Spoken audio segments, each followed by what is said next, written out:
Hello everyone, Mia Gordon and Tyson Geik here from NLL Productions, and on behalf of the entire National Lacrosse League, we would like to welcome you to the inaugural NLL Twitter Game of the Week.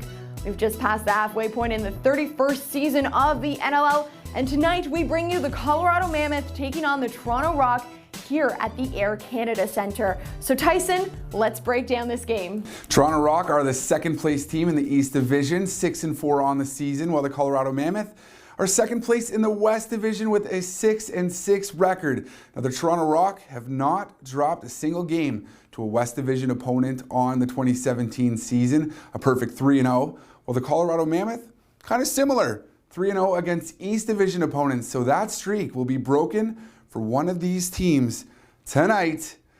This game will feature two Goaltender of the Year candidates, and Nick Rose of the Toronto Rock taking on Dylan Ward of the Colorado Mammoth.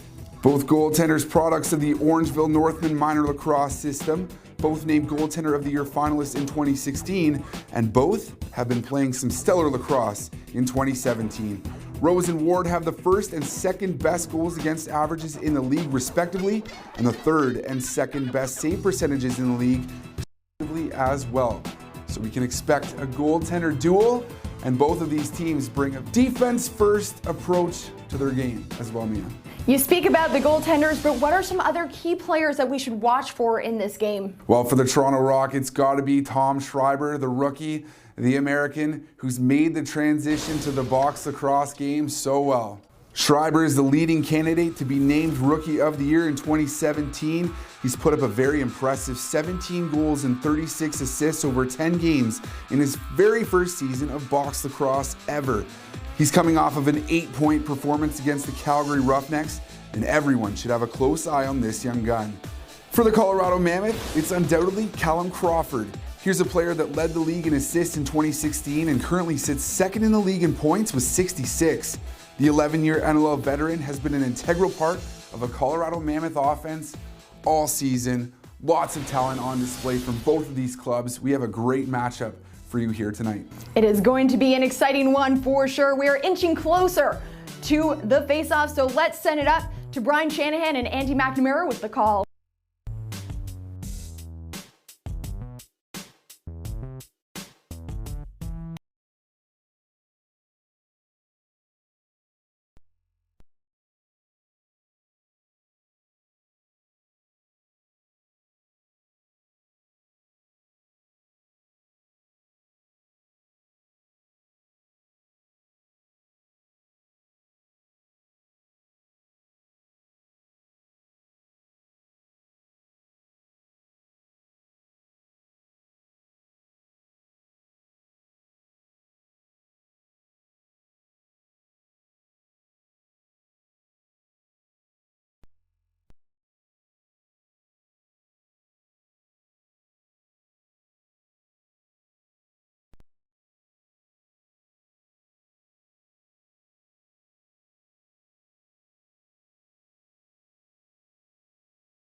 He's a goalie who's capable of stealing a game anytime. And, of course, Nick Rose has had a great season for the Toronto Rock. Right now, I'd say if you were picking a goaltender of the year right now, it's between these two guys. And they're 1 and 2 in the stats as far as goals against. They're right up near the top save percentage. Nick Rose has the best goals against. Ward is right behind him. They're two good goalies capable of stealing a win when their team is not at their best. Now, defense may be the strength, but they got some offensive punch. The Toronto Rock, Tom Schreiber, Captain America, out of nowhere, first-year player, leads the team in points. And, Shanny, we've talked about it all year. Nobody expected this. Yeah, you know what? We're almost getting over the point of being surprised. Yeah. Like, now we expect it. He's had a 10-point game for the Toronto Rock. He leads the team in points and assists. He had a 7-point game last week. It's become normal for him to get at least 5 or 6 points a game, and far away the best rookie of the year right now. No doubt. And as I said, if the awards were given today, he'd win that without a doubt. Now you got to look, Callum Crawford for the Colorado Mammoth. They got some punch too. Yeah, you know what? This guy, he's a veteran. It's his 12th season, 32 years old, coming off his best season ever last year, had 115 points. He was the most valuable player on Colorado last year. I think he is again this year. He's got 66 points, second in the league in scoring. And this is a team that was decimated with some injuries to their offensive guys. John Grant hasn't played in quite a while, only 2 games. Jeremy Noble was out for a while. Zach Greer was out for a few games. So the fact that these guys are still in the battle for second place, possibly first place, I think a lot of it has to do with Callum Crawford keeping the offense going. Well, these two teams don't play each other very often. We'll see who has the luck of the Irish on this St. Patrick's Day edition. Rock versus Mammoth coming up.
Fans, please welcome our special guest tonight to join the Rock players on the floor for the fan tunnel and anthems, the Peterborough Lakers.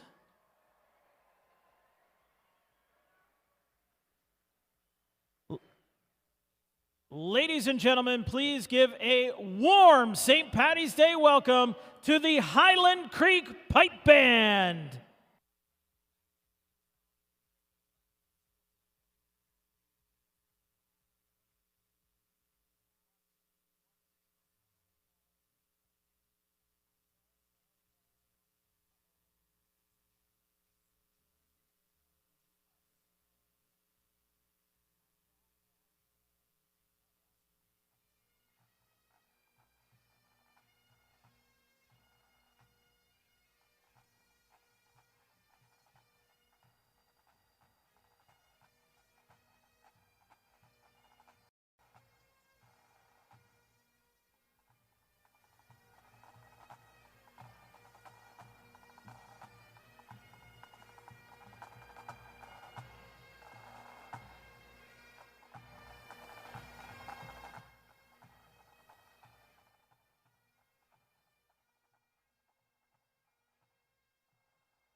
time to get on your feet and make it loud for your Toronto Rock.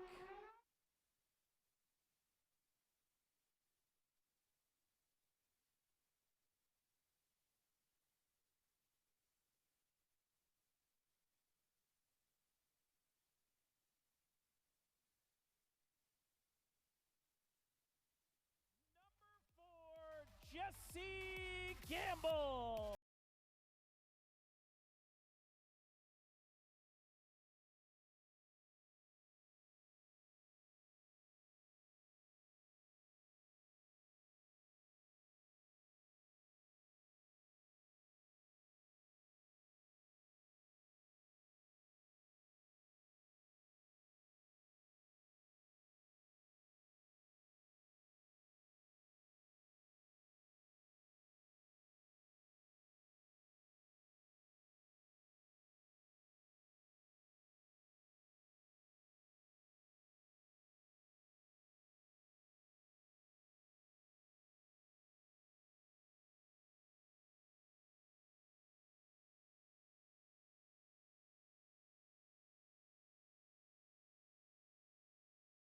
Number 26, how about Tom Schreiber? Number 33, boom, boom, Casey Bearns. The captain, number 37, Brody Merrill. Number 41, Dan.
Opponents, the Colorado Mammoth.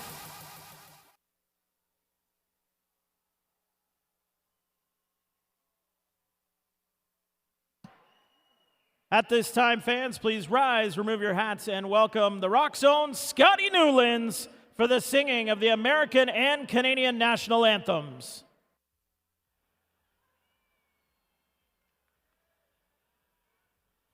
Oh, say, can you see by the dawn's early light what so proudly we hailed at the twilight's last gleaming, whose broad stripes and bright stars through the perilous fight o'er the ramparts we watched were so gallantly streaming, and the rockets red glare, the bombs bursting in air, gave proof through the night that our flag was still there.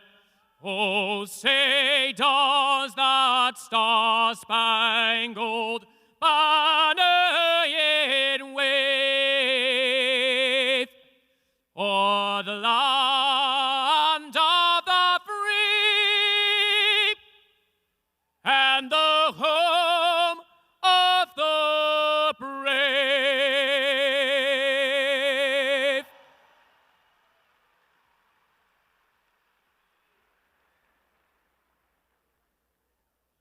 Oh, Canada, our home and native land, true patriot love in all thy sons command.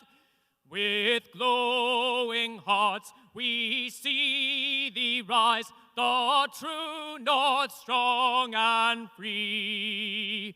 From far and wide, O Canada, we stand on guard for thee. God keep our land glorious and free. O Canada, we stand on guard for thee. O Canada, we stand on guard for thee.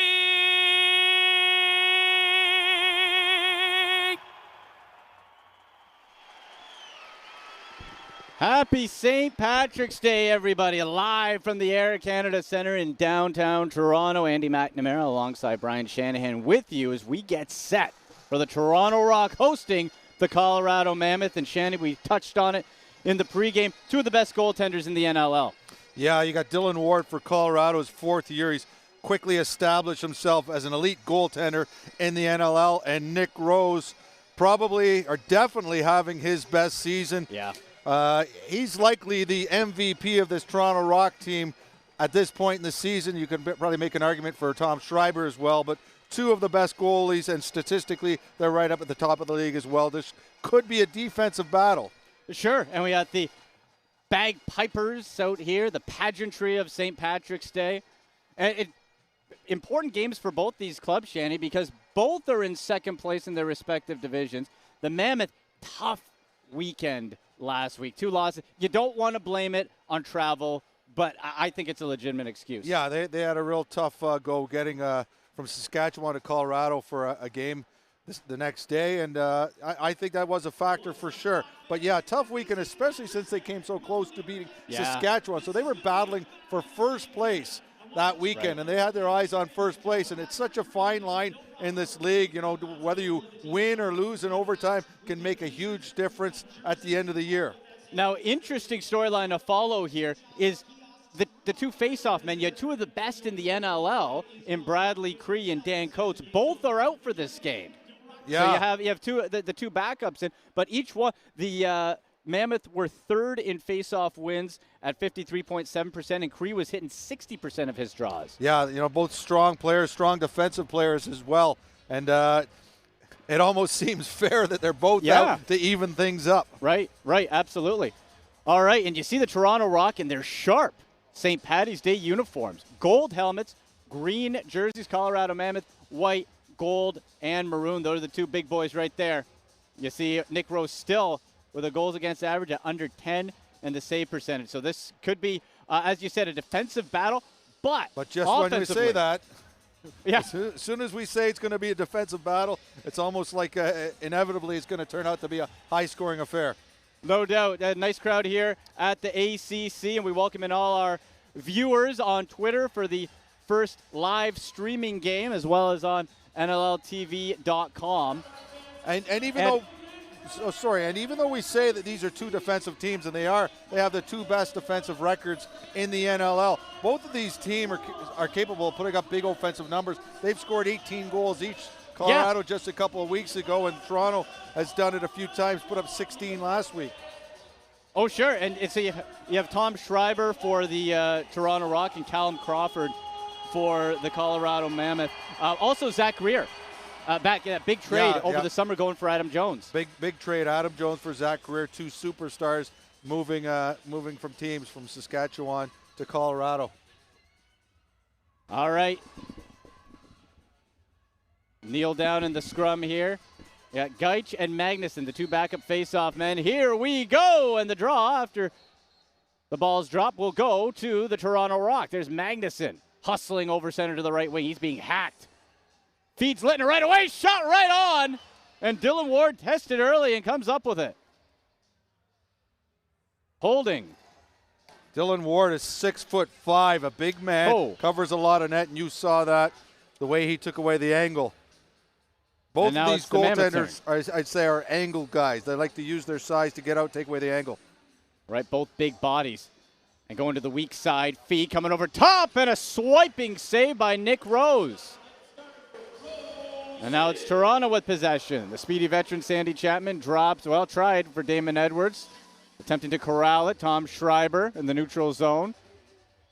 Leads all rookies in the NLL in scoring and tops on the Rock as well. Feeds Schreiber, puts his shoulder down, kicks back. 10 seconds to shoot. Back to the point. There's Reinhold. Reinhold tried for the one-touch in close, and Dylan Ward, the big shoulder stop.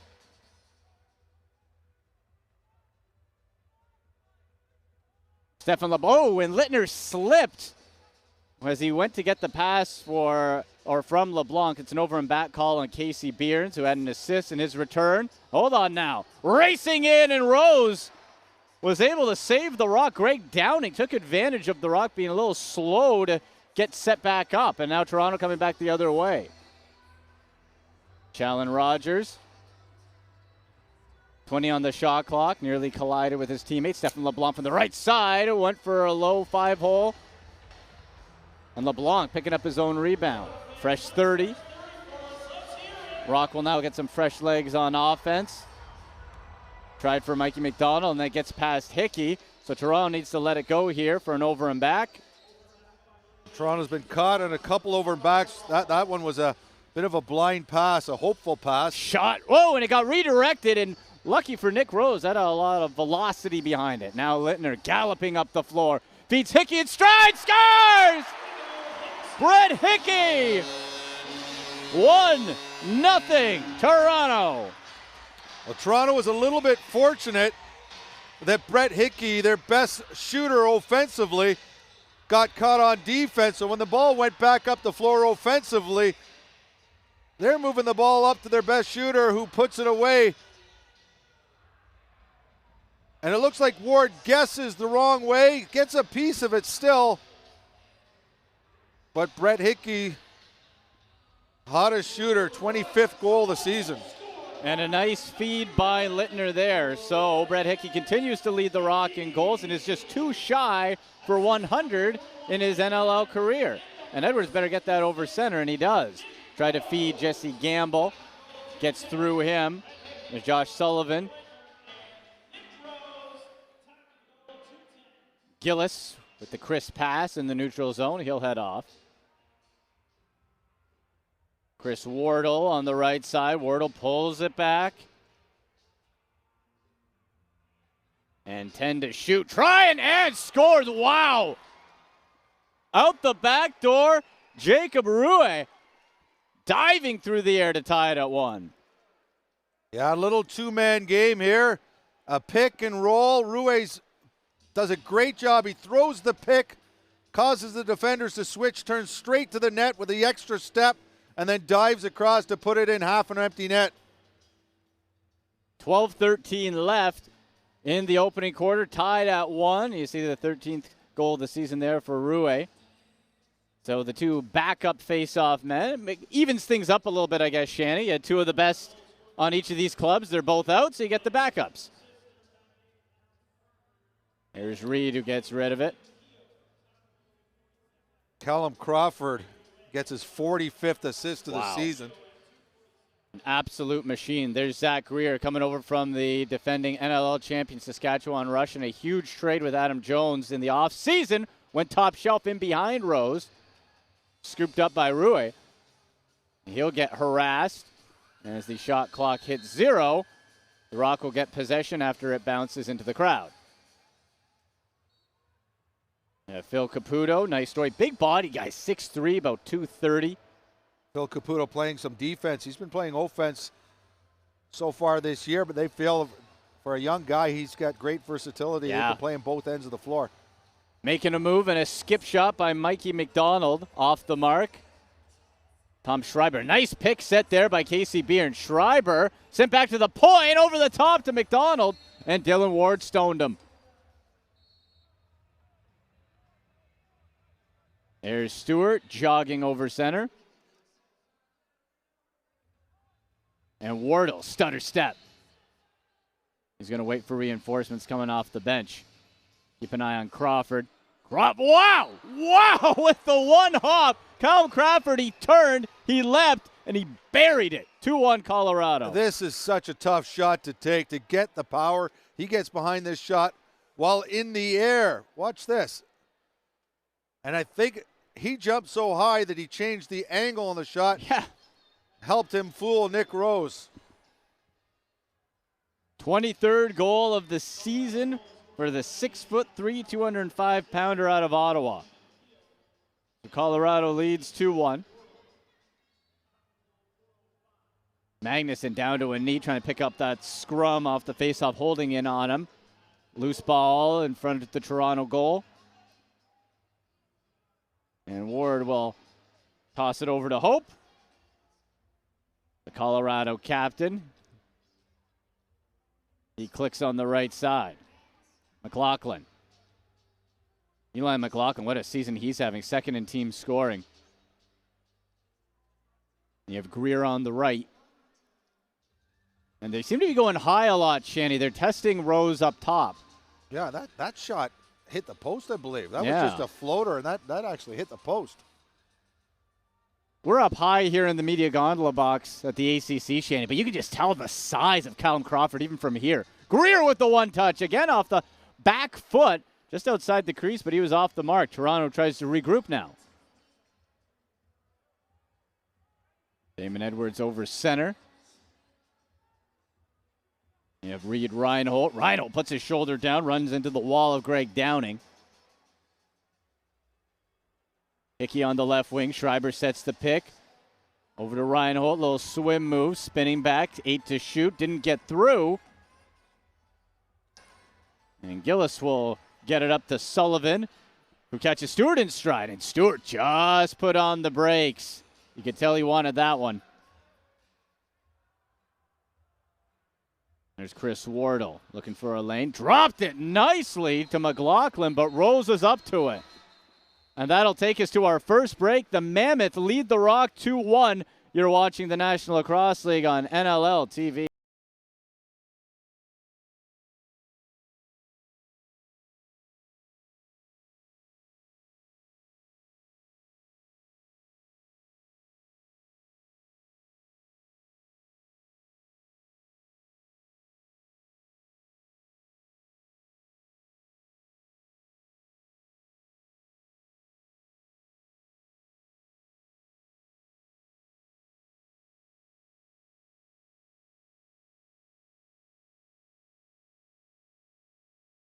He's got Digby on the take, scores! Now back over to Dane Smith with a shot, hit the goal post inside, he scores! Afraid you might miss out on the big stories from your favorite team? Well, not to fear, the NLL newsletter is here. All you have to do is subscribe to the new NLL newsletter, and you'll get weekly updates from everything that is happening around the league. What are you waiting for? Subscribe today.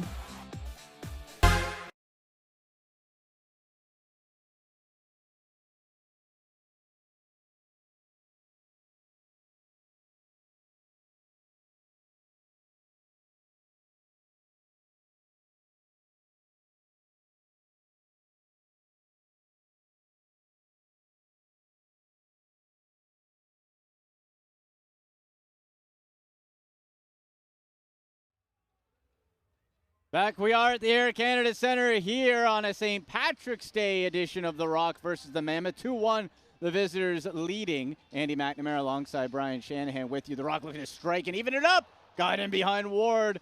but it was wide left. Quick outlet pass finds Downing. Both clubs in second place in their respective divisions. Colorado's first visit to the ACC since 2013, Shanny, so a new look for both these teams. They don't play each other very often. Nope. Career against each other, Colorado's leading 5 wins to 2. Wow. Mammoth. Oh, and that was a little too hot to handle to the right side. They got it back, Zach Greer, and the shot clock hit 0. Shots even at 6. The Rock trying to put some distance between themselves and the New England Black Wolves are second in the East, and the Mammoth trying to hold off the Vancouver Stealth, who have been surging. Schreiber on the left wing. Littner sets a pick. Schreiber trying to find some space. Isn't getting any. 10 to shoot now on the shot clock. LeBlanc drops it. Finds Reinhold. Bierns went for the one-hand. Got pushed aside by Stewart. And Littner dove. Tried for that leaping one swat. But Ward read it and made the save. Here comes Colorado back the other way. Here's Wardle. Dishes in the neutral zone.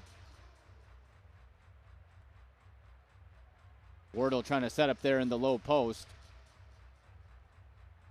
And Colin Crawford, who has one of the goals tonight. And I don't know where that one was going, Shanny. Eli McLaughlin. That went off a Toronto Rock stick, and Colorado will get the ball back because of it. It got redirected in a hurry, so now the Mammoth with a fresh 30. They're really trying to go high and glove side, I guess, on Nick Rose. They see something they like. Well, there's no question that Callum Crawford is the quarterback of this team. Yeah. They like to work the ball on his side. He's such a dangerous passer and shooter. Brett Hickey with the lone Toronto goal. There's Littner. Littner racing around the goal. Back to Schreiber. Colorado's defense doing a nice job not giving any Toronto player a good look. Kick save by Ward. Picked up by LeBlanc, though. Fresh 30. Blind pass, finds Littner. Ball gets knocked free. Hickey trying to pick it up. He gets smacked by Hope on the near side. Picks it back up. 3-quarter hurl, and it is stopped by Ward and collected by Colorado. Colorado's defense is not giving Toronto too much right now. No, they're forcing them to use the full 30 or accept perimeter shots. A lot of clean looks there by Ward. Colin Crawford, left side. A little fake. Zach Greer backing his way in. Tries to go back to the point. Misses McLaughlin. He has 3 seconds to shoot on the clock. They'll try. And a quality opportunity by Crawford. And what looked like a last-ditch attempt, but they nearly got it to the big man. Rock coming back the other way. 6 minutes to go in the opening quarter. 2-1 Colorado. And Casey Bierns trying to get back into his flow after missing a couple games. Casey Bierns does best when the ball is in his stick only for a moment. Look at that swim move. Finds Bierns, scores! And there it is! Casey Bierns ties it at 2. Well, Casey Bierns does what he does best, but Tom Schreiber showing us what we're starting to learn about his game. He's got a great outside shot, but watch the great fake that he makes. Everyone expects him to shoot. He steps around the defender. As soon as a second man comes for help, that opens up for Bierns. And we always say he's one of the best finishes. If you kept the stats, the number of goals per seconds you've held onto a lacrosse ball, he's probably the best in the history of the league. He doesn't carry the ball much. He just catches it and puts it in. Magnuson used his soccer skills there off the faceoff to get it back to Nick Rose. But you're right, Shanny, and you were saying the week before that Schreiber needs to shoot even more. And hold on now, Stephen LeBlanc, whoa, that might have saved a goal. Jordan Gillis might have saved a goal right there, knocked the ball away from Stephen LeBlanc as he was coming off the bench. Yeah, that was a great check by Gillis. But Schreiber, you have to respect the shot, and that's why the defense was drawn out, and it allows him to be a playmaker. Went for the one touch himself. Wardle did the one-timer, but it was off the top of his stick. High pass to Chapman. He rumbles over center. Sandy Chapman drops for Bierns, right into the belly of Ward. Now you're right, Schreiber's starting to show so much of his game that they have to give him respect. And with that, we will step aside under 5 minutes to go. Tied at 2. You're watching the NLL on NLL TV.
Tied at 2 here at the Air Canada Centre with 4:57 left in the first quarter. Andy McNamara alongside Brian Shanahan with you. You can follow us on Twitter at NLL, at SBD Shanny, myself at AndyMC81, and use the hashtag COL versus TOR and get in on the conversation. Colorado starting with the ball here as they look to retake the lead. You have Zach Greer on the floor. What a nice addition he's been. Bit of a slow start, but he's starting to get comfortable with his new mates. Callum Crawford with possession here on the left. He's looking to wind over. Finds McLaughlin. McLaughlin looking for some space. Went to the slot on the left side. And it's shot clock violation. Now Toronto's offense on the floor. You have Schreiber there on the left. Littner trying to clear some space. And Schreiber. Mammoth defense, Shanny, doing a nice job keeping Schreiber at bay, not letting him get too close. And a kick save on a great shot by Reinhold. A lot of power behind that in Colorado coming up. Two of the best goaltenders in the NLL. 1-2 in goals against average with Nick Rose and Dylan Ward. Yeah, you know, even though these two teams haven't played each other yet this year, they still pre-scout, and they know Schreiber is a key to stop him if you want to stop the Toronto Rock. Callum Crawford turned the Toronto player inside out. I think that was Sandy Chapman. Just kind of grabbed his jersey and threw him down. No penalty. Funny enough, the Mammoth are the least penalized team in the National Lacrosse League. That shot was wide, and the ball rattles off the boards. Casey Bierns keeps it in Colorado territory. 7 on the shot clock. Toronto's going to have to make something happen quick here. Right on, and Ward not giving up a rebound. Long outlet pass, trying to find Capito, and he does. You said not giving up a rebound. That's key, how he was able to catch that shot in his stick as he started the transition quickly. Sure, and that's what the Rock have to keep an eye out for him. They did a good job getting back defensively. Not a good job defending that as Stephen Keogh makes it 3-2 Colorado. Yeah, Stephen Keogh's won 3 championships for Rochester, got traded to Colorado a few weeks back, and he's fit in like a glove. This guy, he's got a lot of grit, likes to go to the dirty spots, but here he shows he's got a pretty good outside shot too. And brings some of that championship experience to the Colorado Mammoth, who we've been saying all year, Shannon, one of the more underrated teams in the NLL. And a tough weekend a week ago, now falling to 6-6, but this team's a contender. There's the captain, Robert Hope. Got rid of it there, and No, he didn't get it over on the 8 seconds, so it's a turnover. Toronto ball. There's Damon Edwards, gets pushed from behind. Tries to drop it in the neutral zone and does to Jesse Gamble. Snap pass, finds LeBlanc. I'll make that Reinhold. 12 on the shot clock for Toronto. Littner gives to Reinhold. Reinhold tiptoeing along, went for a one swat to LeBlanc, but it was off the edge of his stick. Toronto got it back, another swipe, and the defense of Colorado smothering Geitz that time. And it was a shot clock violation as Stefan LeBlanc was on the far boards.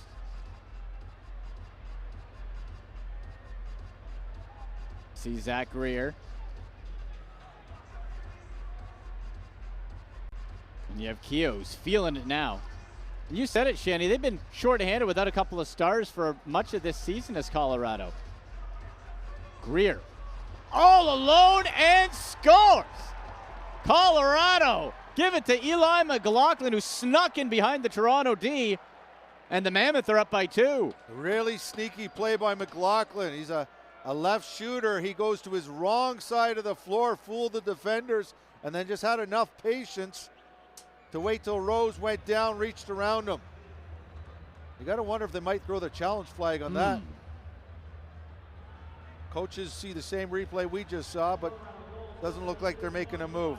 Keep an eye on Matt Sawyer here, head coach of the Rock. No.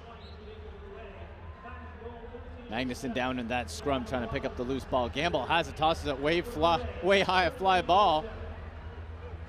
Challen Rogers thought he came down with it for a moment, but then Capito got it. $1:37 remaining in the opening quarter. Shots 13-9 in favor of the home team, but Colorado is up 4-2. Warda with the drop in the slot, sidearm whip, and stoned by Rose. Damon Edwards races over center. He'll pull back, wait for the full offense on. There it is, Brett Hickey. Brett Hickey found us something he liked, diving, and Ward with a phenomenal stop. Brett Hickey saw a rare opening and took it himself. And Damon Edwards is hurled to the ground, and Rock will get possession here coming out of that. Damon Hickey, Damon Edwards just getting jumped all over to get that ball for his team. There's Stefan LeBlanc, slides to the left, and that gets caught up in the equipment of Ward. When Ward comes out like he has been on those outside shots, it just looks like there's nowhere to score. Right in behind McLaughlin, and he just ran out of real estate. The captain, Brody Merrill, got it back, but they recover. Keogh went for a skipper, rattles off the glass, comes down the Rock now. Sprinting up the floor. There's Ostrauser, too high and behind Reinhold. He was all alone. 23 seconds left in the first quarter.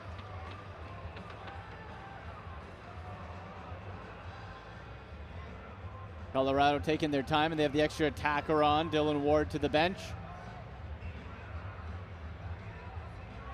Playing for the last shot. And here it is, 5 seconds. Zach Greer, he's pushed out. Look at the setup in behind the net. That pass was off, and that will bring an end to the first quarter. The Mammoth doubling up the Rock 4-2.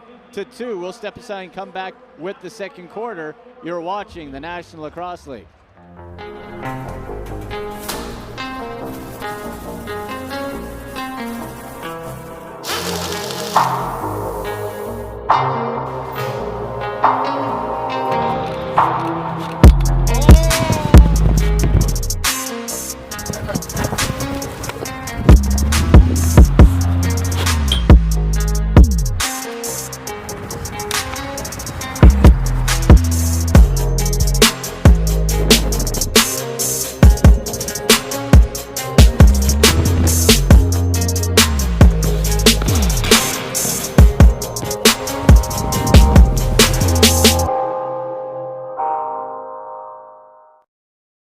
Got Digby on the take, scores! Now back over to Dane Smith with a shot. Hit the goal post inside, he scores!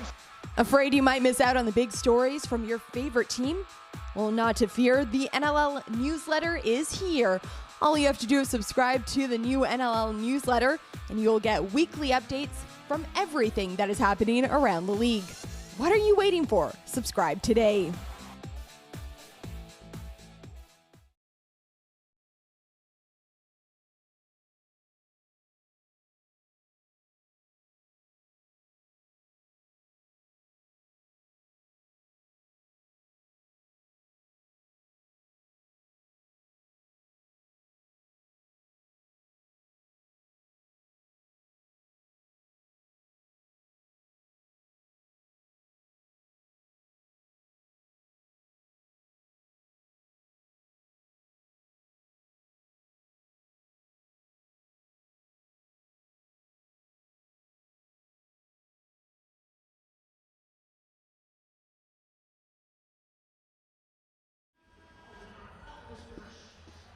After one quarter, it's the Colorado Mammoth 4, the Toronto Rock 2. Andy McNamara alongside Brian Shanahan here at the Air Canada Centre in downtown Toronto.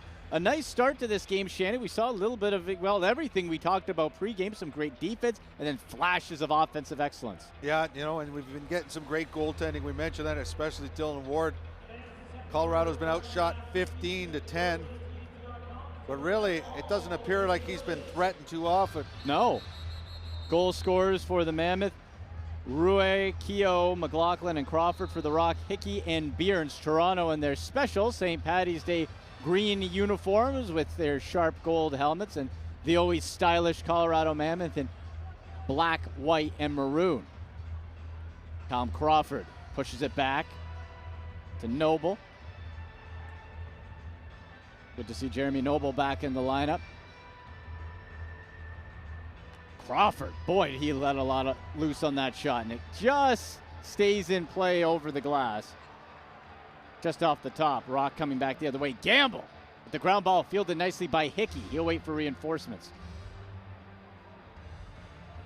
I spoke to Coach Dan Stroop, one of the Colorado coaches, and he said one of the things they had to worry about the Toronto Rock was their transition game. Yeah. So far, they've done a pretty good job of minimizing it. Toronto's first goal was on transition. Dan Littner, ball knocked away in the far corner. Kick back to Hickey. Clicks with Reinhold. Finds LeBlanc. LeBlanc went for Littner, and it was over the crossbar. You said it, Shandy. There's just certain ways that Ward positions himself. There's nowhere to go. And Colorado squeaking away. You'll often find with great goalies when they're on that the shooters sometimes try too hard to place their shots. Oh, and a penalty coming to Toronto. Dylan Ward hustles to the bench. Extra attacker on. Tom Crawford positioning himself in behind to the right of Rose.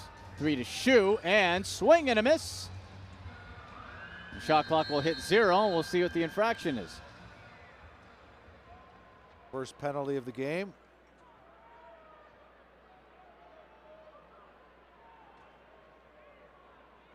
Penalty number 41, 2 minutes, illegal cross check. Illegal cross check. That's going to go to Dan Littner. So we'll see 41. Well, yeah, there you go. Looks like it might have slipped a little bit high. Ref right there with the point. Gotcha. So for Colorado, they are 3rd ranked in the NLL in power play efficiency. Toronto's penalty kill is 6th. There's Noble. He was creeping in. Pushes it back to Keogh.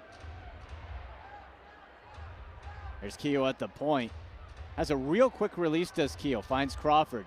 He sneaks in. Crawford with the double clutch, and Rose pushed himself back, got just enough. Toronto has 3 shorthanded goals this season as they look to eat up some clock. Yeah, not a real shorthanded threat, the Toronto Rock. Stephen LeBlanc taking his time. 8 seconds left on the shot clock. Whoa, and he went far side. That nearly found an inch. Didn't miss by much. No, Schreiber racing around, and 1:05 to kill for Toronto. Mammoth quickly getting it over center. There's holding. You see Noble in the neutral zone as Colorado starts setting up on that power play box. Clicks with Noble over to Crawford. Noble sets a pick now to the right side. Back to Crawford. Plants that foot. Scores. Callum Crawford with a bullet. Sure was. Earlier on, we saw him take a shot while in the air. Got a lot of power behind that one, but look at the extra power he can get when he does plant this foot. And he got everything behind this. That almost looked like it went through Nick Rose on that angle. All is 205 pounds. So that is now 5-2 for the Mammoth. Third straight goal by Colorado. Magnuson and Gaich on the face-off. Magnuson comes up with it clean. Bounces it to Brody Merrill. The captain getting past his C counterpart there. Gets rid of it.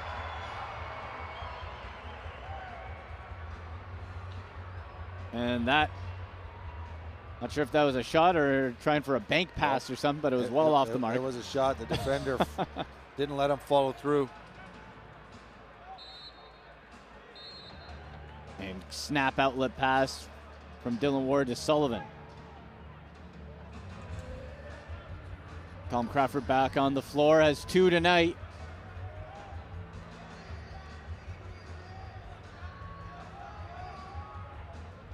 Mammoth full of momentum and a good stop by Nick Rose there.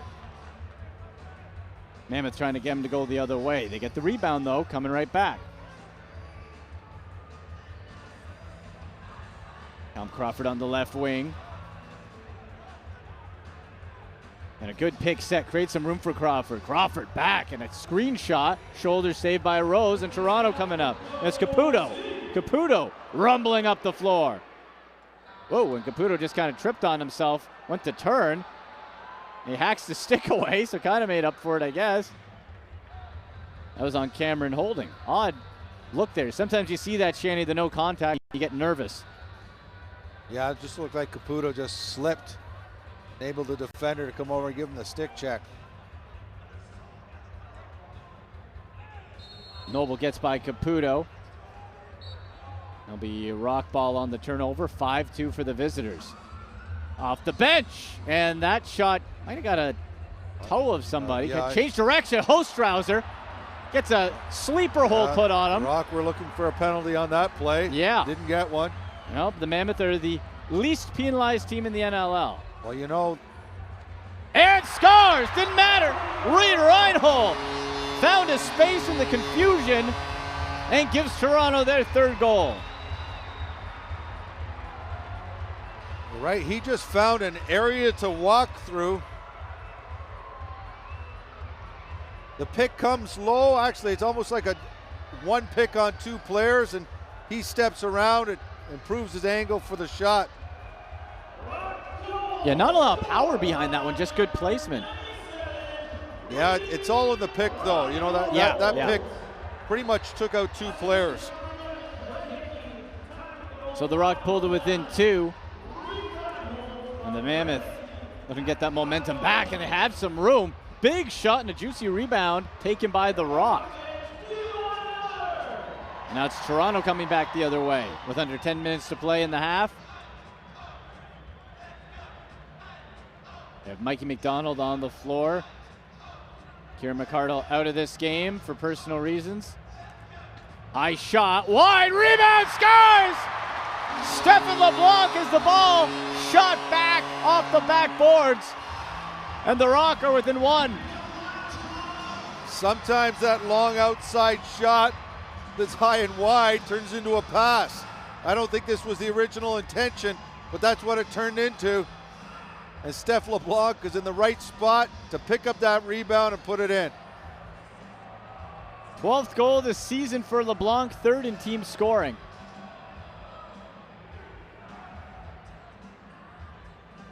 And so all of a sudden, Toronto's right back in this. Brody Merrill scoops it up, and that was a heavy collision. Him and Reed. And on the near boards, that will take us to our first break of the second quarter. 5-4 Mammoth up on the Toronto Rock. You're watching the National Lacrosse League.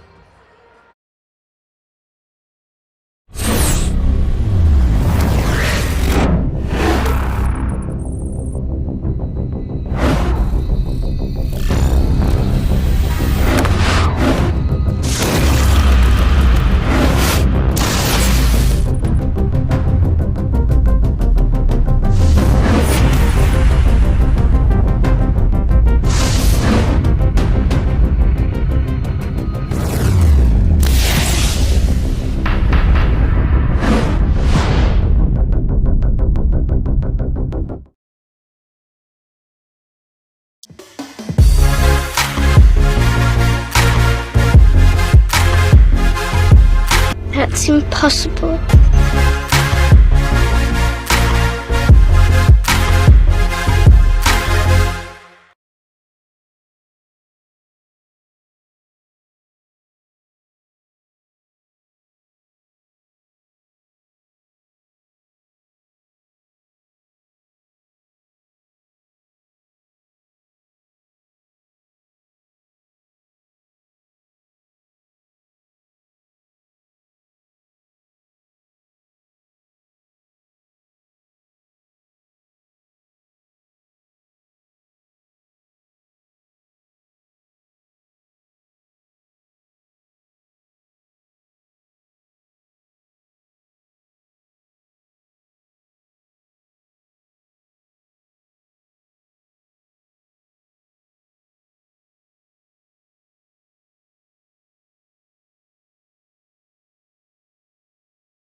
All right, back to the second quarter here. 9:09 to go at the Air Canada Centre. Andy McNamara alongside Brian Shanahan. 5-4. Mammoth lead the Rock. The Rock have scored the last two after a Colorado run. Loose ball scramble in front of the Colorado bench, and Reed shoving with Hostrauser. And you know Billy's not going to shy away from anybody. Yeah, and if you're new to this game in lacrosse, if you're watching it for the first time, face-offs are such a vicious battle to get that ball, and it's so important. Yeah, you're right, Shanny. It's nasty. Stephen LeBlanc with a good swim move. Backpedaling his way in. Not being able to find a partner now. He does. Schreiber dancing along that crease line and couldn't get the angle he wanted. Mammoth bringing it over in Toronto territory. Reed will wait for some offensive help, gets rid of it. 4 games on the NLL schedule tonight. We'll keep you up to date as we go. A busy St. Patrick's Day. Whoa, and that pass high and out off of Callum Crawford's stick into the golds here at the ACC. Yeah. One of the fans made a great snag. He's getting a cheer. Yeah. 2014 shots in favor of the Rock. There's Stephen LeBlanc. Had that nice pick. Stick was hit at the last moment. Whoa! Going airborne. Schreiber went to grab the pass. Mikey McDonald dances out of trouble. Over to LeBlanc. LeBlanc, Ward, squares himself up for a stop. Yeah, that's a good area for LeBlanc to shoot from, but Ward gave him nothing. Wow, right off the bench back door, and no Toronto defender had their eye on Chris Wardle as he pumps it by Rose for Colorado's 6th goal. Well, Chris Wardle's the 5th player on the floor for Colorado. And looks like Sandy Chapman's looking for who to cover. By the time he sees Wardle cutting down the center, it's too late. Great goal there by Wardle. Impressive speed. Wardle had his best game of his career last week in Saskatchewan. Scored 5 goals in a losing effort. And those are those extra guys. Not to say you don't think about Wardle, but the names like Callum Crawford and Zach Greer step up more, and you have those secondary goal scorers, and it just makes you that much more dangerous. Yeah, you know, Colorado needs that. They've had a great year, but guys like Wardle and Eli McLaughlin's having a breakout year. Guys in their like 3rd, 4th year of the league are stepping up. Reed Rhino with some space, and the ball knocked out of his stick at the last second. Phenomenal defense there by the Mammoth. That saved a goal. Stewart with the bounce pass, fielded, taken by Crawford on the left wing. Crawford dances around, and somehow Nick Rose kept that ball out. Colin Crawford just shoved away the Toronto defender. Now racing up the floor, Damon Edwards. Edwards runs out of room. He's still going. He just says, all right, I'll go to the bench now. Gives the hickey. 15 to shoot. LeBlanc on the right wing. Reinhold now pushes away. Scores! Stephen LeBlanc off the pick by Reinhold with a vicious skipper. This is where LeBlanc took his last shot from. And the last time he did, Ward came out, Use the big belly pad to stop it. So watch here, he goes low. And Ward tries to get down, but he can't get down quick enough. And that just shows an experienced shooter from Steph LeBlanc. Yeah. Learning off his last shot. And adjusting. But Shannon, you saw Reed Reinhold really set that up with a big push to create that room to let LeBlanc plant that foot. Well, I think it was LeBlanc that set the big pick to allow Reinhold to score earlier. Yeah. Oh, and a penalty coming to the Mammoth.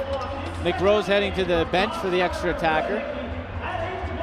So Toronto will now look to set up with 6 men on the floor. Schreiber takes it here.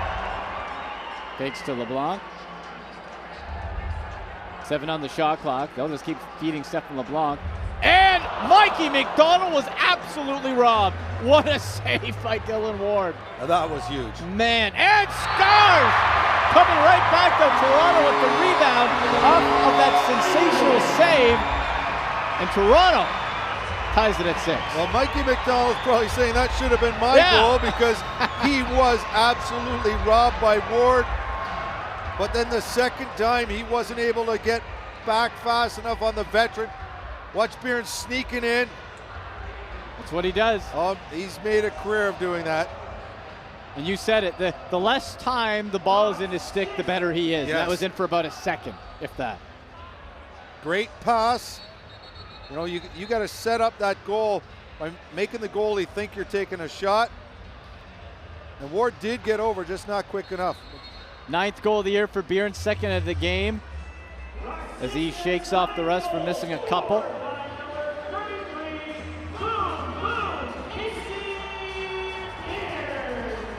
You have Stephen Keel. Keel with some space, got in behind Rogers, and he gets pushed back. Toronto defense scrambling here. Mammoth with 8 to shoot. Greer with the bouncer. Ricochets off the glass. Toronto will come up with it. Well, maybe they will. Magnuson couldn't field it cleanly. Crawford on him. And a shot clock violation, so now Toronto will get it. Magnuson wisely did not pick up that ball. Well, he's under pressure. He knew the shot clock was about to expire, so he just guarded the ball and let the shot clock go. And it's turned over. Sprinting up the floor is Colorado. Rock defense getting back. There's Noble. Noble shoved back by McDonald. So Toronto with not the personnel they'd like on defense. See if Colorado can take advantage. Noble weaving his way around, and he had a wide open man with Wardle. Just couldn't connect. Swatted down on McLaughlin there, and another 30-second violation.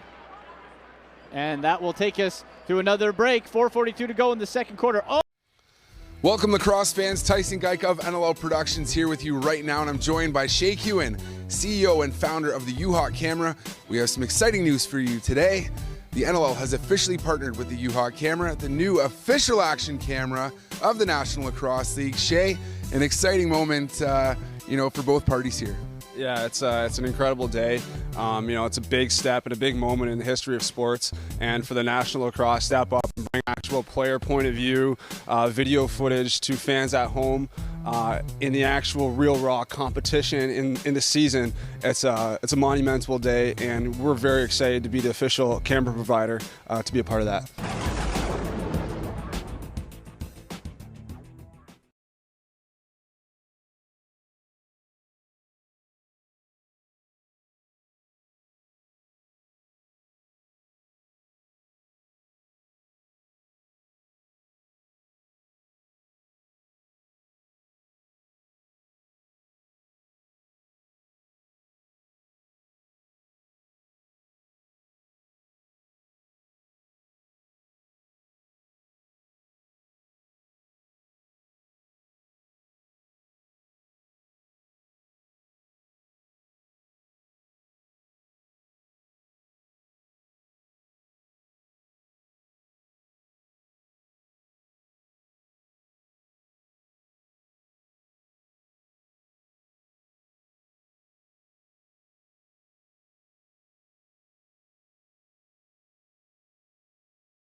4:42 to go in the opening half. Andy McNamara alongside Brian Shanahan. We have solved nothing. We're all tied up at 6 apiece. In what we expected, Shannon, we've seen great defense and, boy, some offense too, man. There's been some great goals. But that stop before Bjorns' goal on Mikey McDonald, that's an all-timer for this season. That save by Ward. Yeah, one of the best. And Toronto trying to break this knot. Tom Schreiber's been held in check for the most part. Stefan LeBlanc with the shot. And again, Casey Bjorns saved by Steele was Ward. He had him beat. Spinning is Schreiber. Mikey McDonald went high and wide. Starting to be a little bit more aggressive. That was one of the knocks on McDonald earlier in the season. LeBlanc with the high pass that failed the clip. Schreiber got it off the glass, though. There's Reinhold, faked the pass. Oh, what a dance move by Reinhold. Reinhold breaking some ankles. Couldn't connect, though. 1 second left. And it'll go to... Toronto's getting the ball back. The Colorado player stepped into the crease with the ball. You can't bring the ball back in your own crease. That's a lucky break by Toronto. A lucky break on this St. Patrick's Day. And caught. And he was pushed right back out. That's a great play. Caputo would have been all alone, but the defender was able to get right on him. Stefan LeBlanc taking his time. 10 to shoot. Creeping back in. Another crossbar.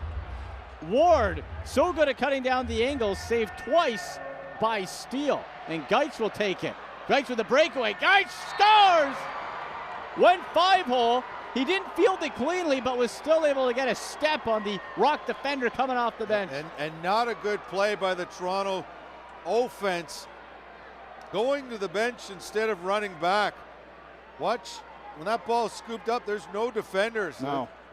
A couple of guys on offense made the wrong decision to try to get to the bench for some defenders when they should have ran straight back. And that gave Geitz all kinds of time. So Geitz gives Colorado another lead. They're up 7-6. Being outshot 27-17. Jesse Gamble. He pulled it back. You know, when he turns on the Jets, he's always a threat to score. Him and Damon Edwards, two of the fastest transition players on this team. Long pass into Colorado territory off his back foot. And Ward with a kick save. Into a track meet here. There's Sullivan. Toronto getting back on defense. Sullivan. He'll head off. Under 3 minutes to go in the half. Callum Crawford, who's a couple goals tonight. You have Zach Greer on the floor, too. Stephen Keogh. Keogh! And a stick save. Whoa, and he went to do himself again. Keogh can shoot it from anywhere. Such a fast release. Clicks with Crawford. Blind pass behind the back. And Brody Merrill was draped all over Chris Ward, and he still got a quality chance. Right, and he's getting a penalty for it.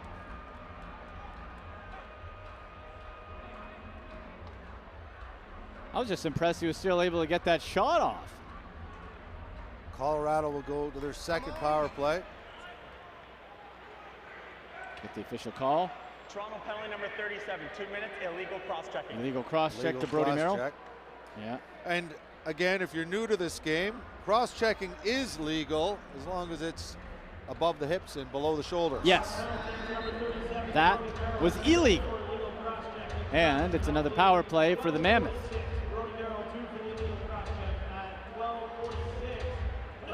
Colorado creeping in here, looking to get a 2-goal lead again. They've been up by as much as 3. Crawford being pushed out in the high post, and what a save by Nick Rose. Nice fake by Greer, but great recovery by Nick Rose. Got in behind the Toronto defense again. That's an area they've been having some success with. Crawford. In the ball quickly, there's Jeremy Noble. Behind the back pass, and Rose went right into the logo. What a feed from Noble. Same place, Zach Greer is obviously, that's part of their power play, him cutting through the middle. Noble and Greer playing catch. Now to Crawford. He has some room. He might take it himself high. Oh, and that was Stephen Keogh. Stephen Keogh with the fake. Got Rose to go down and then pushed it over the top. Stephen Keogh with his second of the night. Well, the play they were trying to work on was Greer again. Crawford went over to set a pick to try to open some room for Greer. Oh, and what a nice play. Watch him go down. He brings Rose down and goes back up. Gorgeous. That's a nice play. And Keogh didn't realize, I don't think, at first, Shanny, how much room he had because Chapman was cheating a bit, and then he took advantage. Yeah, he brought Nick Rose down and then put it up high. Stephen Keogh, he's such a fast release, and one of those few guys, Shanny, that is equally dangerous from any angle that he gets rid of the ball. While he puts his head down and goes to the net, you can't get the ball out of his stick. No, you're right. There's Greer. Finds Crawford. Crawford spinning. What a spin move! Like a linebacker on his way to the quarterback. Fails to click with McLaughlin. Latrell Harris, who just turned 19, I believe. Just turned 19, you're right, a couple of days ago. One of the youngest players in this league, probably is the youngest. What a nice season he's had. Stephen LeBlanc gets by everybody and scores! Stephen LeBlanc on the 100-meter dash gives Toronto their 7th. Yeah, we always say it, Stephen LeBlanc is your typical power forward. And when he puts his shoulders down and tries to drive to the net, very difficult to stop. Didn't allow Colorado time to set up their defense, gets a step, and they couldn't recover. Made sure to get airborne to ensure he wasn't in the crease, and that is a hat trick on the evening for Stephen LeBlanc. And he's about the only Toronto player that has Ward's number. Bjorn's also with 2. 30 seconds left in the first half. And looks like we have a timeout. I think Toronto called the timeout there. They will likely pull Nick Rose. 30-second shot, although there's only 26 seconds left in the shot clock. So they might have to keep him in. Other games around the NLL tonight. We'll get you some updates actually during the half on some of the scores. You can check out the full schedule on NLL.com. Yeah, Rochester, New England are playing. Georgia, Calgary. Later on, Buffalo's in Vancouver. For the late game.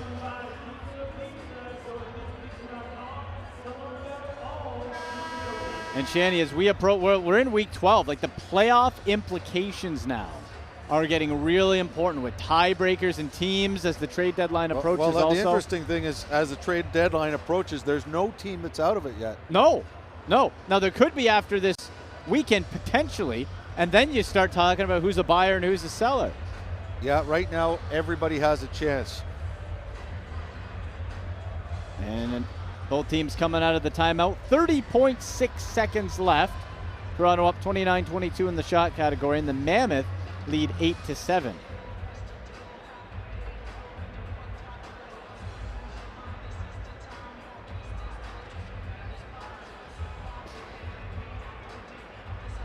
And you have Nick Rose well out of his crease, looking for the green light to head off for the extra attacker. I don't think he's going to go, but he might threaten to go just to get the Colorado defense second guessing what they're doing. And it'll be Stephen LeBlanc that will start the action when play is blown in. The danger is the shot clock's less than the game clock. There'll be 4 seconds left after they have a shot. Right. Plenty of time scoring an empty net. Schreiber and LeBlanc playing catch in the neutral zone, waiting. And now Rose will head to the bench. 10 on the shot clock. 2-second difference. Now Toronto creeping in. Schreiber receives. Quick pass to McDonald. McDonald with some space. McDonald bouncer right into the belly of Ward. He'll smother it. 1 second left. He'll go, and that will do it for the first half. And Shanny, man, what an opening half we saw here. Some sensational saves. It's really lived up to the hype for two teams that don't see each other that often.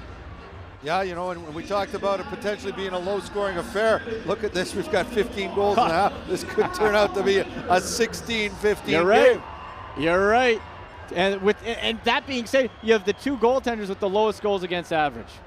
That's something. And a lot on the line, both teams in second place. We'll step aside, and we'll be back in, you know what, we'll stick with you for a few minutes here.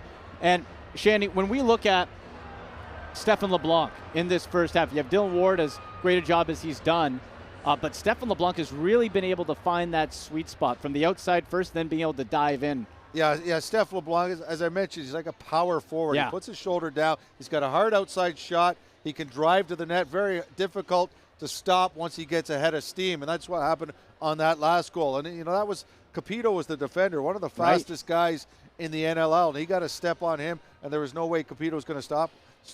Got right by him there. So we'll step aside, and in about 10 minutes, we'll come back, get you set for the second half. So after two, the Colorado Mammoth lead the Toronto Rock 8-7. You're watching the National Lacrosse League.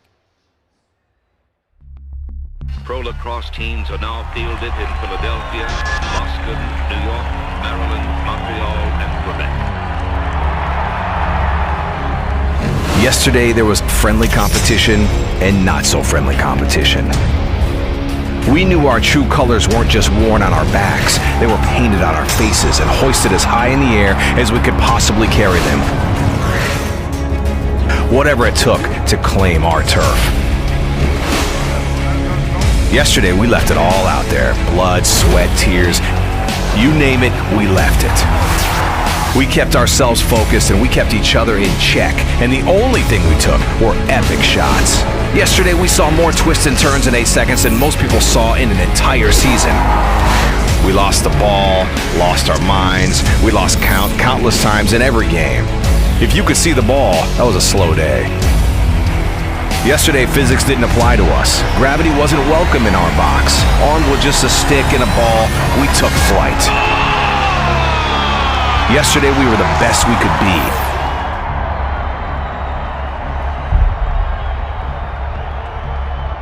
Today is our day. Brett Hickey has come a long way in the National Lacrosse League, from the practice roster to a 50-goal season. We caught up with the Toronto Rock forward to find out more about his journey. Brett Hickey grew up in Windsor, Ontario, a town that wasn't really known for their lacrosse program, but he fell in love with the sport at a young age. My dad threw me into lacrosse when I was 4. I think that summer I put me into t-ball as well, and lacrosse was the one that stuck. I ended up loving it and stuck with it my whole life. Obviously, I grew up watching the Toronto Rock, you know, my idol was Colin Doyle. In 2011, he was drafted 43rd overall by the Washington Stealth. His dream of playing in the NLL coming true. I was ecstatic. It was a dream come true for me. I got to experience a whole new life outside of Windsor. I had never been on a plane before. I had never traveled really outside of Ontario. But his time with the Stealth was mostly spent on the practice roster, totaling 5 goals between 2012 and 2014. Obviously, it didn't work out in terms of playing. Went through some struggles, but I was also coming from a junior B program, and I had to learn the game and develop and learn some of the fundamentals again at a higher level and be able to adjust my gameplay to be successful at this level, and it took probably about 3 years for that to happen. He was given a second chance with the NLL, and this time with a team he grew up watching, the Toronto Rock. For me, this was my last kick of the can, so to speak. I was going to give it everything I got, and with younger players coming up, I kind of felt that this was kind of my last shot to really make an impression and crack a lineup and basically seize that season opportunity. And so I put all my eggs in one basket and I went for it. It seemed Hickey's hard work had paid off. In 2015, he emerged as an offensive powerhouse for the Rock, scoring 50 goals. I hope he spins to the net, scores! But the Cinderella story didn't quite have a happy ending that season. In Game 2 of the Champions Cup, Hickey's dreams of helping lead his team to victory came crashing down in the warm-up. Took a shot on Rosie and shoot around in the morning, and initially I thought it was a ball, but I just felt my foot give out from under me, and I felt the crunch along the side of my foot and my ankle. That was the end of my season and the championship run. It was unfortunate. I was devastated and upset. More importantly, because I wanted to be there for my teammates and help them win, and I wasn't able to do that. And as they say, when it rains, it pours. Another injury in 2016. I ended up dislocating my shoulder on March 26th against Saskatchewan, and that required surgery in June, and that was the end of my season. But with hard work this offseason, he says he's 100% ready to go and make an impact in 2017. I feel confident. I feel good.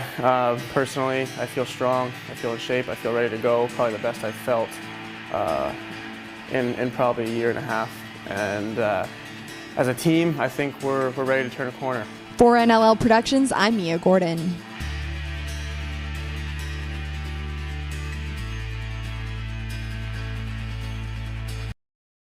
It's not often that you see two 40-goal scorers swap for one another in the National Lacrosse League, but when a deal happens like the one that sent Zach Greer to the Colorado Mammoth in exchange for Adam Jones, it certainly gets people talking. The change of scenery may have come as a surprise to Greer, who moves from one thriving box lacrosse market to the next, but the multidimensional forward appears to be embracing life and lacrosse in the Mile High City. Greer, pump fake, shoot, scores, top corner. Greer shoots and scores. Now we're getting the run here for the Mammoth. Zach Greer one-on-one with Frankie Scigliano. Greer shoots and scores. It's been awesome. It's been great. I was welcomed with open arms in the off-season there, and a little bit of a transition, obviously, just getting used to the new environment, new players, chemistry, coaching staff, all that good stuff. But it's always going to be a work in progress, and we're trying to peak at the right time here. But at the same time, it's going pretty well so far. That transition to playing with the Colorado Mammoth seemed effortless for Greer. In his debut with the team during face-off weekend, he recorded a hat-trick and added another 3 assists in a win over the Buffalo Bandits. While the Mammoth have been pleased with Greer's offensive production during the first half of the 2017 NLL season, they feel the impact that he has had with his team stretches beyond the score sheet and will be felt amongst teammates for years to come. Zach Greer is the guy that you want to be able to point to and say, I want you to be more like him.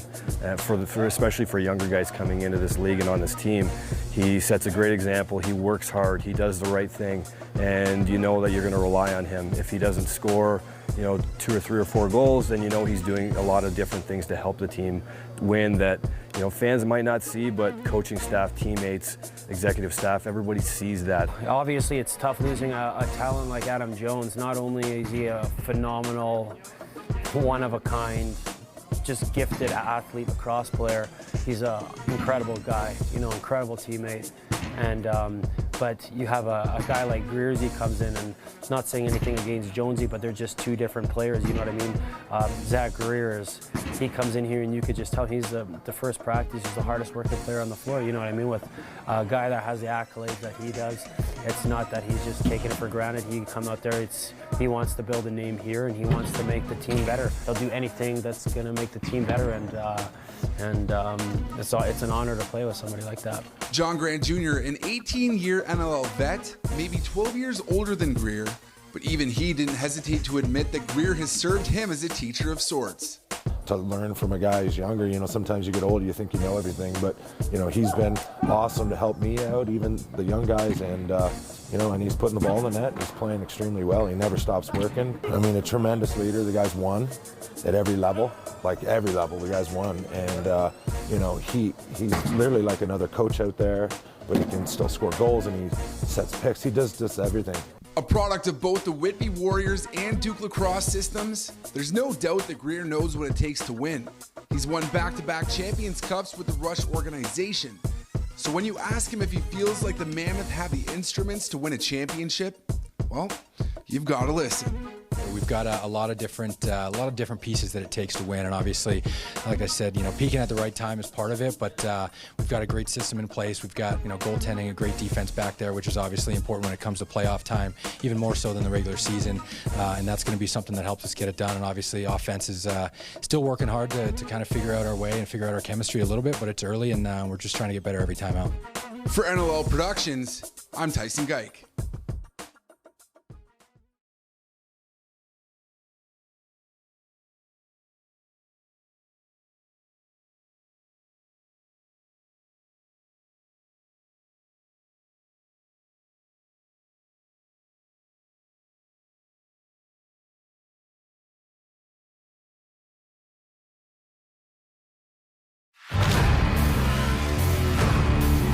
when a game is more than just a game and means more than winning.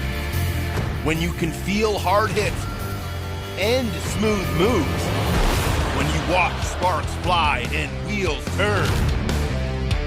You know it's more than just a game. You better brace yourself for the loudest house in lacrosse.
Tuning into our first official NLL Twitter game of the week. Mia Gordon, Tyson Geik here from NLL Productions. 8-7 is the score in favor of Colorado versus Toronto tonight. So Tyson, quickly before the second half, what have been some of the keys that you've noticed? Toronto doing a great job at gaining the inside of the floor. The majority of their goals are coming from getting on top of Dylan Ward. And for the Colorado Mammoth, taking great shots in this game. Just 22 shots, but they're really making them count. All right, we're going to send it back for the second half. Oh, look at that. There we go at the half. 8-7, the Colorado Mammoth lead the Toronto Rock. Andy McNamara alongside Brian Shanahan with you up here in the Foster Hewitt Media Gondola box. Shanny, what a first half we had for the Toronto Rock. You have Stephen LeBlanc, who's really, him and Casey Behrens have been the only two to be able to solve Dylan Ward, who's been awesome as expected. Yeah, he has been awesome. He made that one unbelievable save on Mikey McDonald when Toronto pulled their goalie for a delayed penalty. Eventually, Behrens put one in. But when he steps out, he's a big man. He takes away the angles. And there was a point in this game where Toronto wasn't getting anything going offensively. And I think he was getting in their heads for a while. Yeah. You know, sometimes shooters try to be too fine on a goaltender that's doing that well. And it looked like that was happening for a little bit. There we go. As we get the stats handed to us from the first half. Thank you. And for the Colorado Mammoth, Colin Crawford. Now, Shanny, out here, we get to watch Crawford on TV and online on NLLTV.com, of course, but to see him in person, the size, the way he's just able to shove, manhandle, just say, no, out of the way, and be able to go to the net. It's incredible. He's got every part of the game, and you know what he does well? He stands way out of the play to the side boards so that he can always start with the ball. A defender doesn't want to follow him out that far when he doesn't have the ball, so he goes out that far so that he can get the ball, then he comes in and he starts the play.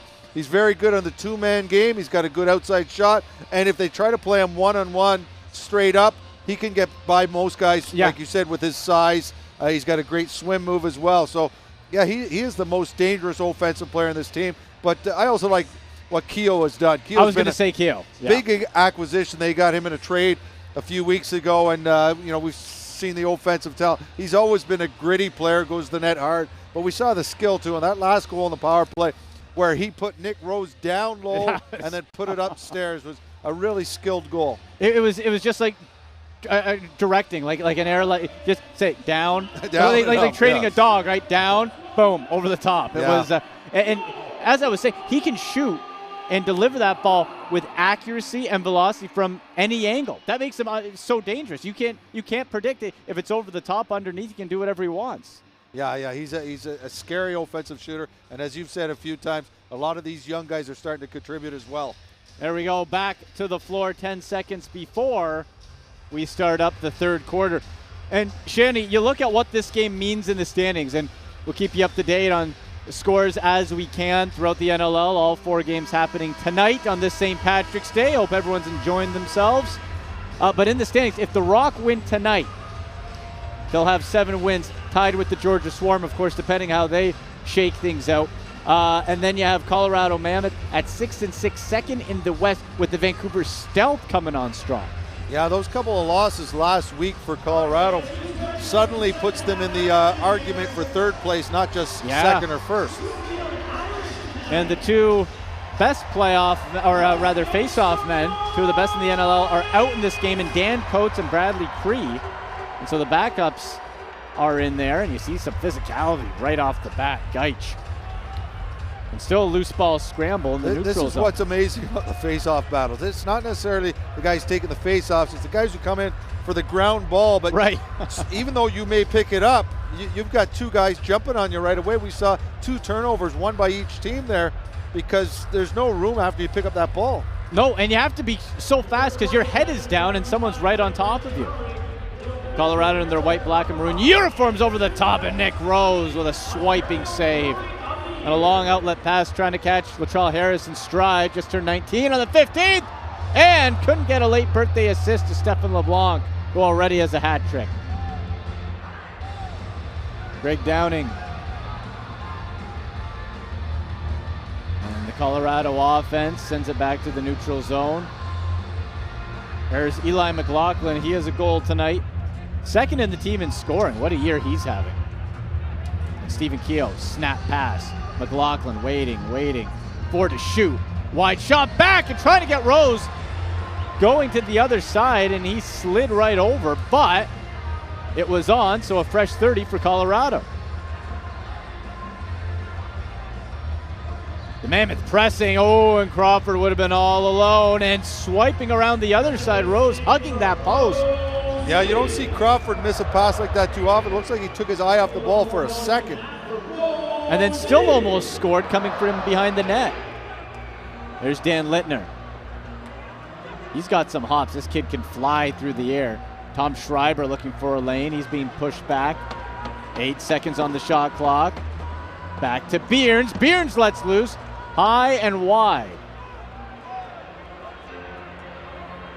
Now scooting over center is Colorado. There's Gaich.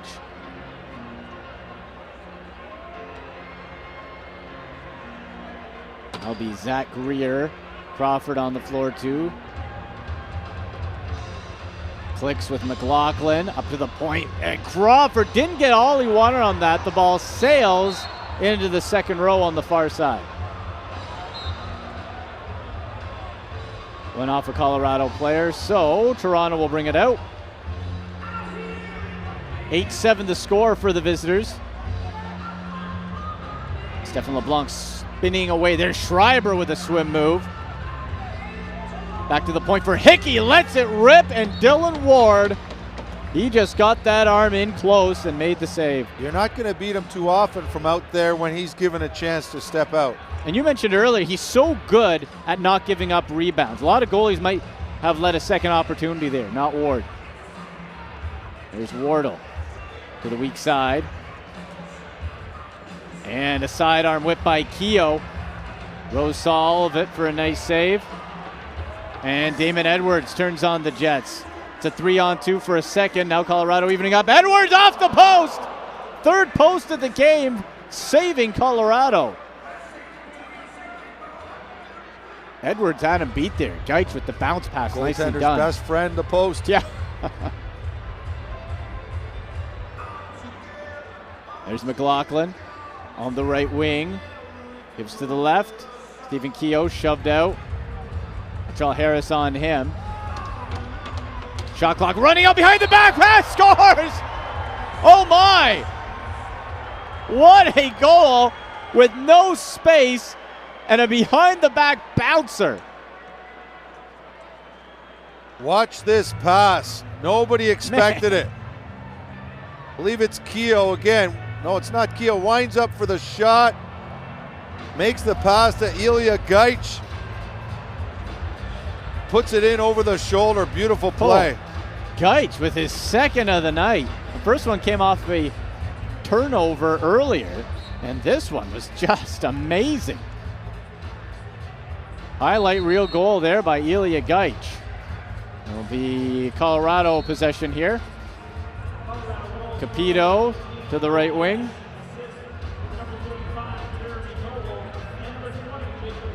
Four minutes have expired in this third quarter. 2-goal lead again for the Mammoth. Colorado pressing, trying to create a screen. Getting in the way of Rose, who slides over. There's McLaughlin. Crawford, they're swinging the ball around the top of the circle. Keogh plants that foot in behind Rose. It's loose. He doesn't know where it is. And Toronto somehow came up with it. Here's Challen Rogers racing over center. Rogers now. Rogers with a chance. And it's turned aside. Big, juicy rebound. And you wonder, Shanny, maybe Rogers should have held on to that. Yeah, I think that would have been a wise decision. Sometimes you get a little excited. You want to do something for your team. You take that shot, but probably would have been better waiting for his offense to get on the floor. Greer drops it behind the line. There's McLaughlin. McLaughlin to the left wing, one to shoot. And Rose stands up with a shoulder save. Colorado getting away with some aggressive picks. You really want to push the envelope on the picks. You see how far the referees let you go, and it looks like the standard they have set is pretty far. That's over 5 minutes have gone by. Mammoth leading Toronto 9-7. Mikey McDonald can't penetrate. There's Schreiber with some space. Schreiber with the one touch, and Dylan Ward stoned him cold. Dylan Ward from point blank range. The 35th Toronto shot to 29 for Colorado. The two lowest goals against average in the NLL. Squaring off tonight. Wow, oh, Crawford faked everybody out. That was redirected by Harris. Nearly fooled his goaltender. Yeah, that almost went in the net off Harris's shoulder. And Gilbert got in the way of that. And now Jeff Gilbert hustles over. He'll leave it, and the offense will come on the floor for Toronto. Brett Hickey has one goal tonight. Bearns looking for the hat trick. Ward says not yet. Stephen LeBlanc went for it, and his stick was knocked away. Great save by Ward. We mentioned Bearns doesn't miss those ones too often.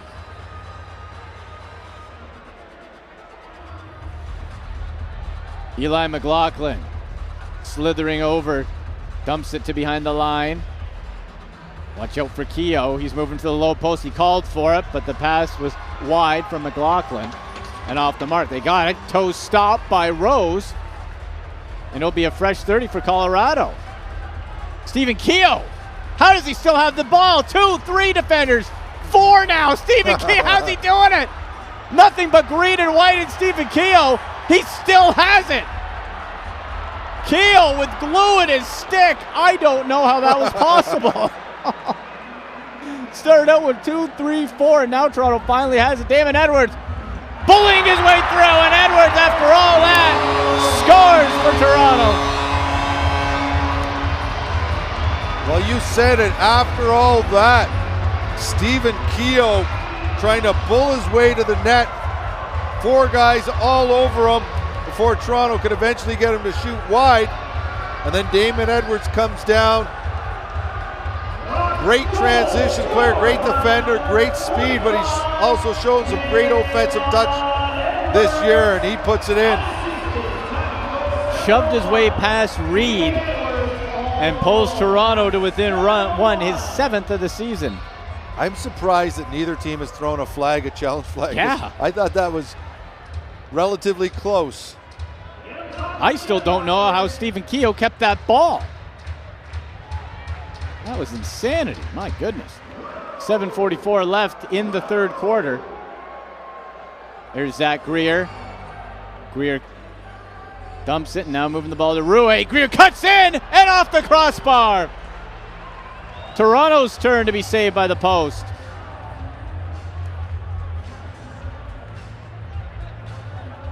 Rock offense on. Hickey to the left wing. Hickey pushes back, waiting for somebody. Can't find Mikey McDonald. That ball ricochets off the glass and out. McDonald just misplayed that. Whoa! And some pushing and shoving after the whistle. Hold on now. Billy Holstrauser. And the refs are going to break it up at St. Paddy's Day. Come on. With Bryce Sweeting. If there's any day to let a fight go. All right, while they sort this out, we'll take the break. 9-8, Colorado leads the Rock. You're watching the National Lacrosse League.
Back we are in a St. Paddy's Day edition of National Lacrosse League action. Andy McNamara alongside Brian Shanahan. 9-8, the Mammoth lead Toronto. Almost a fight before that break.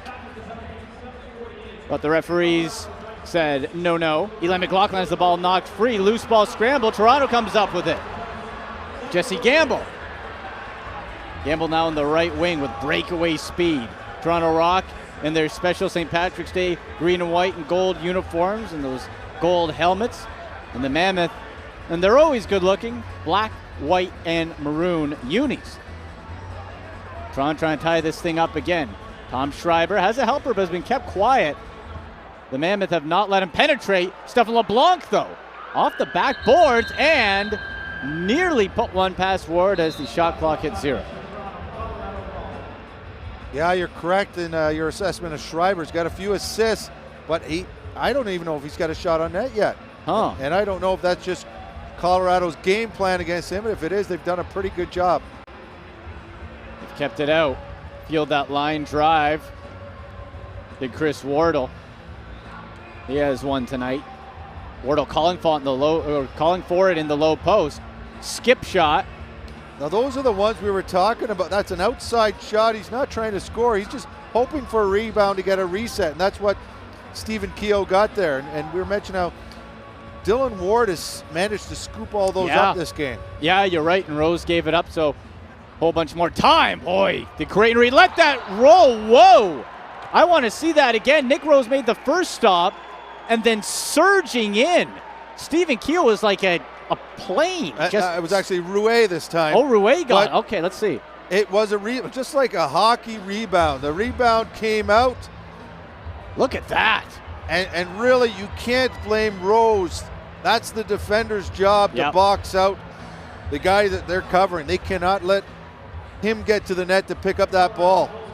It's tough enough as a goaltender stopping those first shots. You can't worry about those rebounds that are down low. Rouet was almost hovering there as he just line drived his way in. Great effort by Rouet to get that ball, get there first, pick it up, put it in. Second of the night and another 2-goal lead for Colorado. Shots 37-34 in favor of the home team. There's McLaughlin.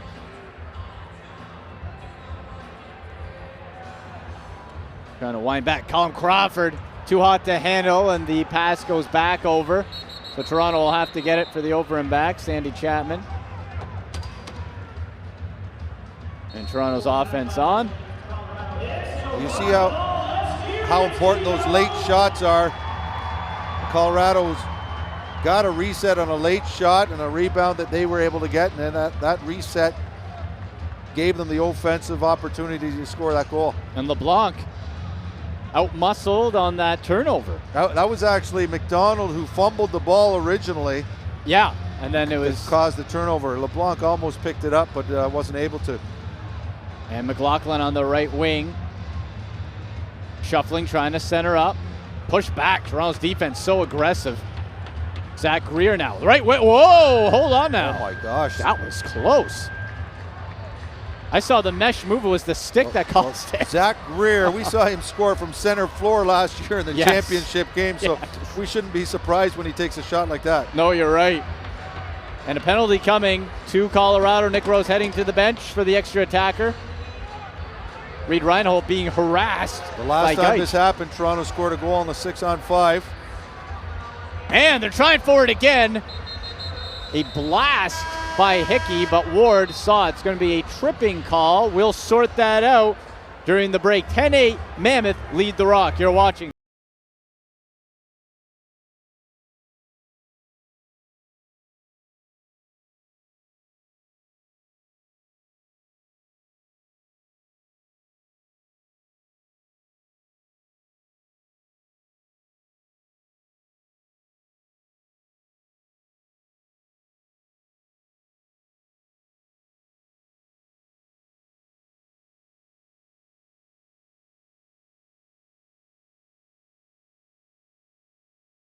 Digby on the take, scores. Now back over to Dane Smith with a shot. Hit the goal post inside, he scores. Afraid you might miss out on the big stories from your favorite team? Well, not to fear, the NLL newsletter is here. All you have to do is subscribe to the new NLL newsletter, and you'll get weekly updates from everything that is happening around the league. What are you waiting for? Subscribe today.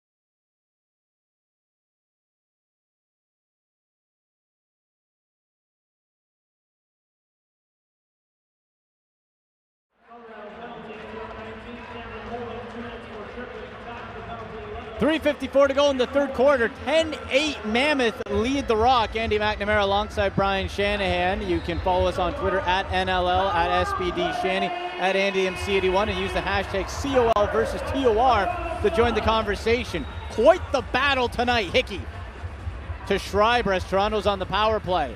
Schreiber with the skipper, stoned by Ward. Minor going to Cameron, holding for a trip.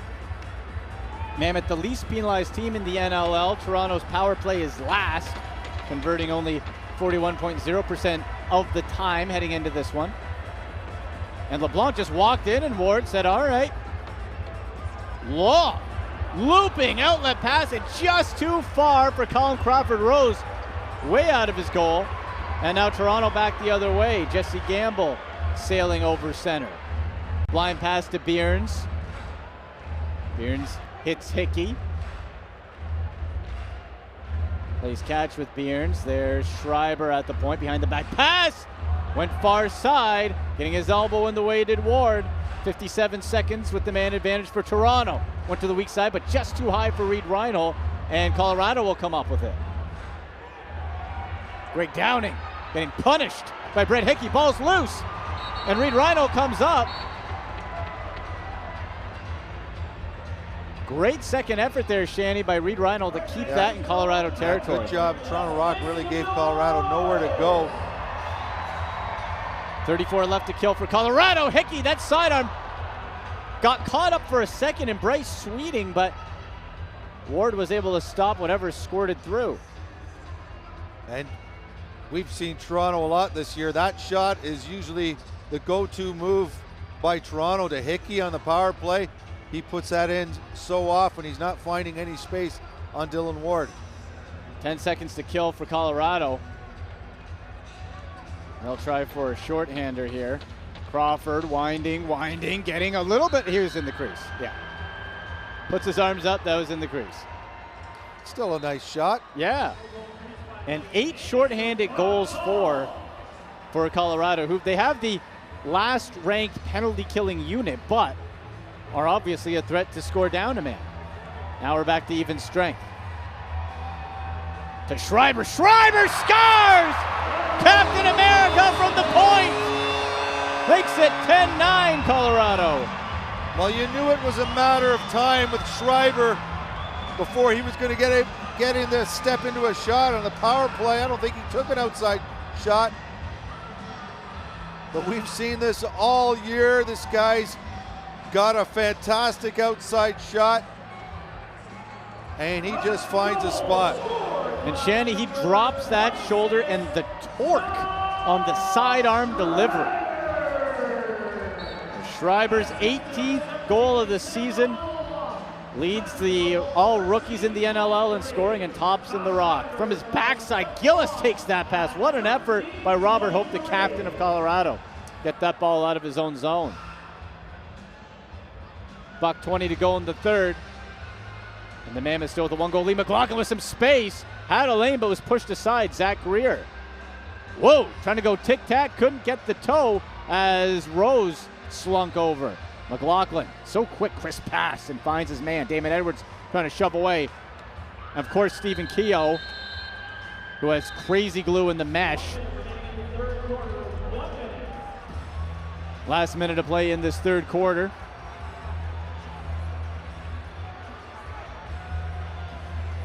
And you have Reed Reinhold was looking to plant his foot, got the screen there, but squeezing those pads together was Ward. He just turned and took a shot, and after the shot was taken, you saw there was nowhere that ball could have gone. No. And it's not a bad play, but it just seems with Ward, there's no room. No. Like Shanny, for Ward, you have to do everything perfectly, and he's going to the bench for the extra smart attacker. Play by Ward. I don't know if you noticed that. That ball was on the ground. He didn't pick it up till we got down to under 30 seconds so we can get the full 30-second shot clock. 12 seconds in the quarter. Colorado looking for one more. There's Greer. Greer, 1 second left. He's going to have to take it.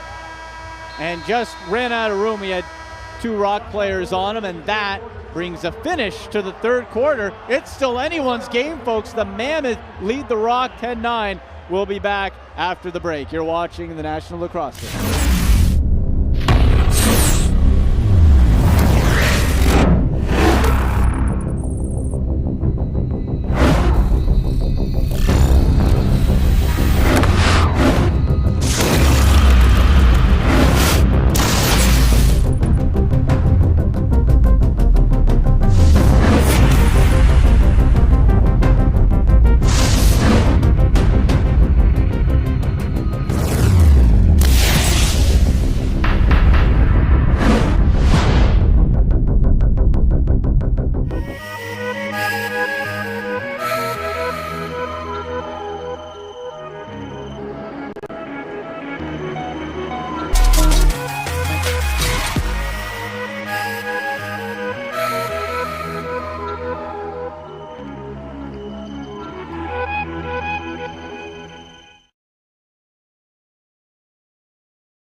From getting underway, 10-9, the Colorado Mammoth lead the Toronto Rock. Andy McNamara alongside Brian Shanahan with you.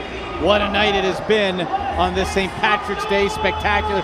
Shanny, some out-of-town scoreboards. We got the whole gamut going tonight in the NLL. Yeah, Rochester and New England are playing. It's 8-8 late in the third quarter. Huge game for the playoff spot in the East Division. And Georgia, they look like they're back on track. 13-6, they're beating Calgary early in the third quarter. Yeah, first time Georgia lost consecutive games was last week. Rocking their St. Patrick's Day special uniforms, green, white with the gold helmets. Colorado, white, black, and maroon uniforms. And we have a scramble here. Jesse Gamble, who's generously listed at 5'9", is getting absolutely bulldozed. He was doing his impersonation of Stephen Keogh. He was. Gamble is so tough. He plays like he's 6'5".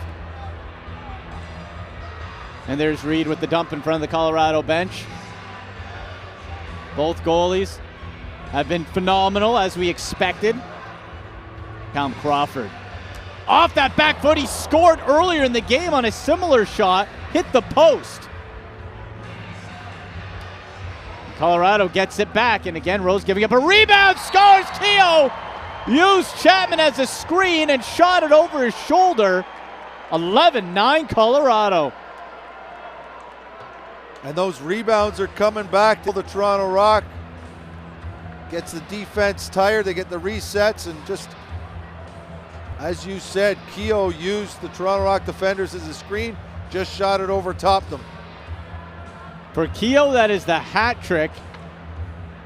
And in this game, anyway, he leads the team in scoring. And you said it earlier, Shanny, what a pickup Stephen Keogh, especially for a Colorado team that seems poised for a deep playoff drive. You had that type of championship experience coming over from Rochester. And the Rock need to get this ball over quick. Challen Rogers just does have 8 seconds to do it. Yeah, the difficult thing being in the West Division is Saskatchewan is there. Yeah, that's the problem. And Nick Rose headed to the bench for the extra attacker penalty coming to Colorado. Brown scored with the man advantage earlier tonight before the penalty was even called. And the ball loose over the top, and Mikey McDonald, nice grab after he bobbled it initially, but Ward saw all of that. Yeah, I think by the time he actually got a handle on that ball, his angle was not very good. Colorado penalty, 2 minutes for illegal cross-check. It's the call of the night, illegal cross-check. Yeah, that's the theme. Reed will serve 2 or less. Toronto was scoring their only power play, although they did score just seconds after the power play ended on a Schreiber shot. I wonder if we'll get to see Schreiber take some more shots here playing the top of the power play. This is an interesting special teams matchup. The worst power play versus the worst penalty kill unit. LeBlanc creeping in, and another post! Casey Behrens tiptoed in out of the back door, as is his specialty, and Ward got lucky. And scores on the goal line from an impossible angle. And Casey Behrens was able to get it. And that did look like an impossible. I gotta see this again. Beat the goaltender earlier on. He's behind the net. Wow. Well, his stick was in front. You're not allowed to score from behind the net, but as long as your stick is in. When they did throw a flag, so they're challenging. But I think on that last replay, to me it looked like the stick was in front of the line. The stick was for sure. His body was going behind, but he kept the stick in front. And it looked like when he shot it, just went off, and Ward actually knocked it in. Yeah, well, you see that crease line. They call it the goal line extended. It's your stick, the ball comes out from in front of that line. And when I saw it live, I thought he might have been behind the net and banked it in off Ward. But that last replay I thought looked good. But I don't blame, I think it's a good. Oh, did he take it back? Okay, now I'm not sure how that flag got picked up. Yeah. And Colorado come out of it. So it will count. Casey Behrens with a hat trick. All of the rust is shaken off from his time off due to injury. And the Rock pulled it within 1 again. Colin Crawford backing his way in, spins around, and boy, Jordan Magnuson, I think, got away with a holding call. He had a whole bunch of jersey. Noble. Big juicy rebound off the backboard. Damon Edwards has Gamble with him, thinking about it. Colorado getting back. Edwards weaves his way through. Edwards doesn't see a shot he likes, and he'll wait. Not a bad play. That's discipline, Shanny, because he was thinking about passing to Gamble and then maybe shooting, and he'll say, I'll let the offense do it. He wasn't really at a good angle to make that pass to Gamble. He was directly in front of him. Mikey McDonald, and that fooled Ward. Not a lot of power, but kind of knuckled. Taking in stride, Capito! And Hostrauser pushed him out of the way, and Rose cut down the angle, and looks like Billy's going to the box. Hostrauser's getting the penalty for hitting from behind. Joey Capito, one of the most dangerous transfers in the NLL. He was the transition player of the league back in 2015. Plays defense, but's got some really nice touch around the net. Toronto penalty number 91, 2 minutes, check for behind. And that's the call. Have another look. Yeah, no doubt about that one, I think Shanny. that's a good call. And that means Colorado goes back to the power play. They've been perfect on the power play. Yeah. There's Crawford. Such a size mismatch is Crawford. Like a big tight end and a tiny linebacker. Noble gets it behind. Back to the point. There's Noble again. Behind the back pass. Maybe it's between the legs. Stephen Creo. That could have been play of the year if that would have scored. Gilbert now trying to get it, and he does after being pressured. But a behind the back pass to a between the leg shot. This Mammoth team is a lot of fun to watch. Toronto trying to knot it at 11, and Schreiber went for a low sidearm delivery. Didn't fool Ward. The last time the power play was up on offense, Colorado put a man behind the net. So Yeah. you can score from behind the net if you dive out in front. And even if you don't get that shot away, it forces a goalie to get back into his net. 50 seconds, and that will do it for the power play as Colin Crawford finishes it with 8 seconds remaining with the man advantage, and Crawford has his third of the night, second on the power play. This power play has just looked so good with their weapons. Crawford's got that great outside shot, and they've been able to sneak guys inside. You know, they did it, forcing that box to shrink, partly by putting guys behind the net, cutting guys in the middle. And once it starts shrinking, it's tough to stop those outside shots. 25th goal of the season for Crawford. What a specimen he is. Hope and Reed for Colorado going after the loose ball. Merrill, and Magnuson for Toronto. Toronto ends up coming up with it. And the deficit is again at 2. There's Caputo. Caputo scores! Caputo feigned a pass and put it on the left side, bottom corner. And Philip Caputo wanted to get rid of this ball. He helped in this battle to get the ground ball, just wanted to pass it off and go up, but nobody was open. And finally said, well, I guess I'm open. I guess I got a shot. And he took it to the net. And this guy has become a coach's favorite. Great size. Filled in on offense a few times, playing defense today, and he's come up with a lot of big goals for the Toronto Rock. You're right. Versatile, size, 6'3", 200 pounds. And we saw there, and you had Hickey, who was drawing the attention of the defense, and it allowed an opening for Caputo. So once more, the Rock pulled it within 1, trying to tie it up. Here's Mikey McDonald on the right wing. You have Reed Reinhold off the bench. Rock's second offensive unit on the floor. And just behind Reinhold, who's smacked on the way to the goal. And rumbling over center, Josh Sullivan. Rock's D getting back. Sullivan will pull up at the line. He'll get rid of it. You have Jacob Rouet, who has a pair tonight. Under 10 minutes to go in this fourth quarter. There's Rouet. And Sandy Chapman might have saved a goal there. Chris Wardle was pressing. Zach Greer, 1 to shoot. Just a desperation shot. And we'll take the break. 12-11, Mammoth up on the Rock. You're watching the National Lacrosse League. Welcome, lacrosse fans. Tyson Geik of NLL Productions here with you right now, and I'm joined by Shay Hewen, CEO and founder of the U-Hawk Camera. We have some exciting news for you today.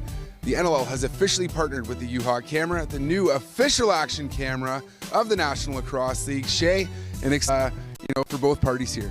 Yeah, it's an incredible day. It's a big step and a big moment in the history of sports, and for the National Lacrosse League to be the first league to step up and bring actual player point of view, video footage to fans at home in the actual real raw competition in the season. It's a monument, and we're very excited to be the official camera provider to be a part of that.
Back at the Air Canada Centre here in Toronto, Andy McNamara alongside Brian Shanahan. We're setting up for a great finish here, Shanny. We've seen everything. The physicality has been impressive. The offensive creativity has been awesome. And, of course, the goaltending. It sure has. And it seems to have fallen in a pattern. Colorado goes up by 2. Toronto brings it to within 1. We haven't been tied since the second quarter, about 9 minutes into the second quarter. But what's going to happen if Toronto can press and tie up this game? We've seen a few overtime games here in Toronto, and it looks like it might go that direction. You're right. Play blown back in Toronto, going from left to right on. Special teams on the power play, especially, wow. Man, that looked like it went right through the net. A lot of oomph I know behind it didn't, but it looked like it. It looked like a Reed. Reed barreling down. Here's Gillis with him. Gillis scores! Couple of defenders taking advantage of a Rock breakdown. And it is another 2-goal lead for the Mammoth. And Colorado is schooling Toronto on the transition game. You know, when I spoke to the Colorado coaches, they talked about how great Toronto is on the transition. Toronto has got a couple transition goals, but so is Colorado. And that all stems from turnovers in the wrong spot. The offense turning over the ball up high, down the floor, and they took advantage of it. We have Geich using some soccer skills, kicking it back to Ward, who promptly gets rid of it to Hope. Whoa, hold on now. Latrell Harris, the 19-year-old, now he loses the ball. So a couple turnovers. Now Capito realizes, hey, I got to get over center. Latrell Harris, who had a heart-stopping goal late in the game here against the Georgia Swarm that ended up going to overtime and the Rock losing. Another big opportunity. Zach Greer cutting in. Greer 3-4 times he was being pushed and still nearly buried it, but Rose stood up. There's Brody Merrill. Merrill with the gorgeous pass to Mikey McDonald, the captain. There's always a little tentative shooting. He'll head off. But seems like the last 3 weeks, Shanny, he's scored when forced to. Stefan LeBlanc now going to the right wing, now trying to center it. Picks up his own bobble to Reinhold, and his stick was hit as he shot, and the shot clock expires. Gillis jogging into Toronto territory. 7:36 remaining in the fourth. Colorado with a 2-goal lead. There's Ruin. You have the always dangerous Stephen Keogh on the left wing. He's got the ball now. Keogh pushing back. Keogh again. 2 guys. And he squirms free. The Teflon Colorado Mammoth. Nothing can stick to him. Ball up, Colin Crawford. And now Toronto will come back with it. If there's one takeaway I'm going to remember from this game, Shanny, at least so far, I think it's that Stephen Keogh is... You can't get the ball off him. You just can't. Reed Reinhold now being slippery in his own right. Brett Hickey moving to the left, tried for Bierns, but the Mammoth defense read it all the way and smartly intercepted. Fed, and a breakaway, juicy rebound though. Gaich and Harris pushing the ball free. Veteran play by the 19-year-old.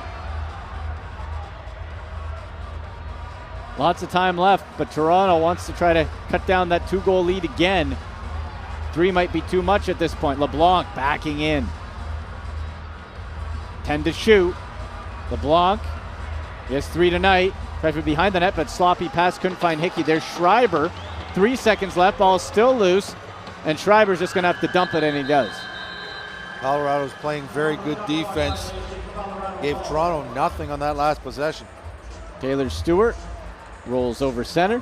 You know, we haven't seen a team score 2 goals in a row since it was 6-6 and Colorado scored the next 2 back in the second quarter. Colorado would love to get a second one here, break that pattern and go up by 3. Get a little bit of breathing room. And that ball was knocked a little bit, the stick.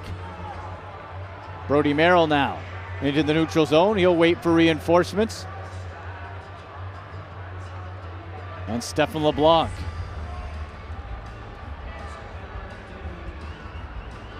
LeBlanc was in the zone in the first half, had a hat trick. And Toronto, Reinhold! And somehow Dylan Ward with the save. Reinhold went airborne. Dylan Ward coming up huge for his club here.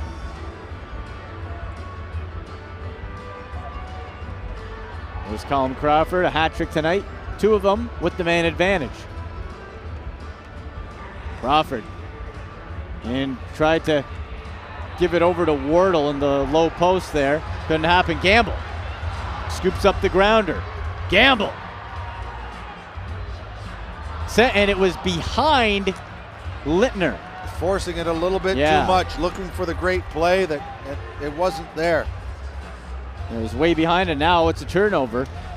And it allows Colorado to eat up some more clock and try to set up a 3-goal lead.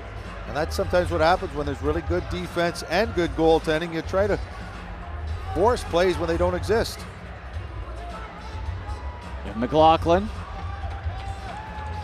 second in team scoring, and McLaughlin will dump it as the shot clock hits 0. 51-43 shots in favor of the Rock. We'll step aside. 13-11 Mammoth lead. You're watching the National Lacrosse League.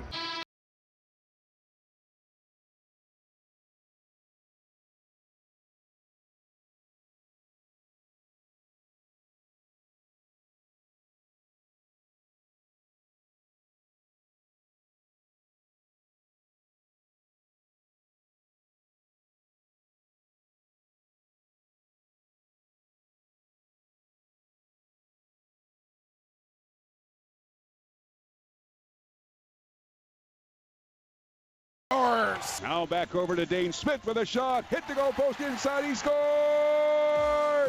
Afraid you might miss out on the big stories from your favorite team? Well, not to fear. The NLL newsletter is here. All you have to do is subscribe to the new NLL newsletter, and you'll get weekly updates from everything that is happening around the league. What are you waiting for? Subscribe today.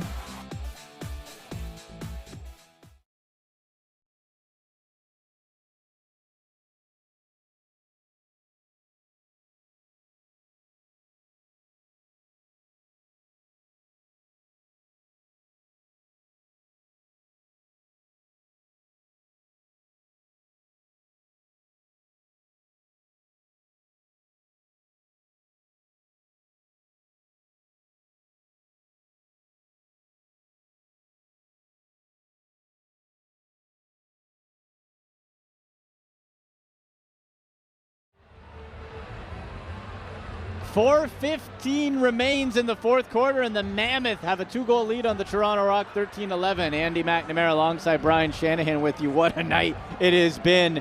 A St. Patrick's Day special.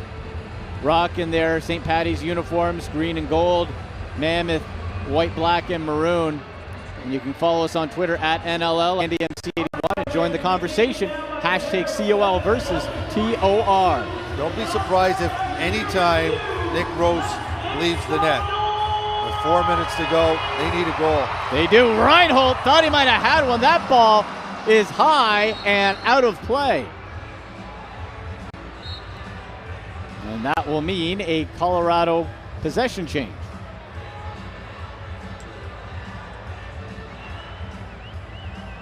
Tom Crawford on the left wing demands so much attention and respect. Chris Wardle on the right side.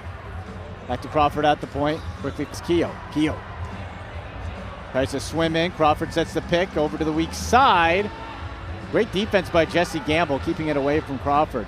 Crawford way off the mark as the shot clock hits 0. It'll be Toronto ball at center.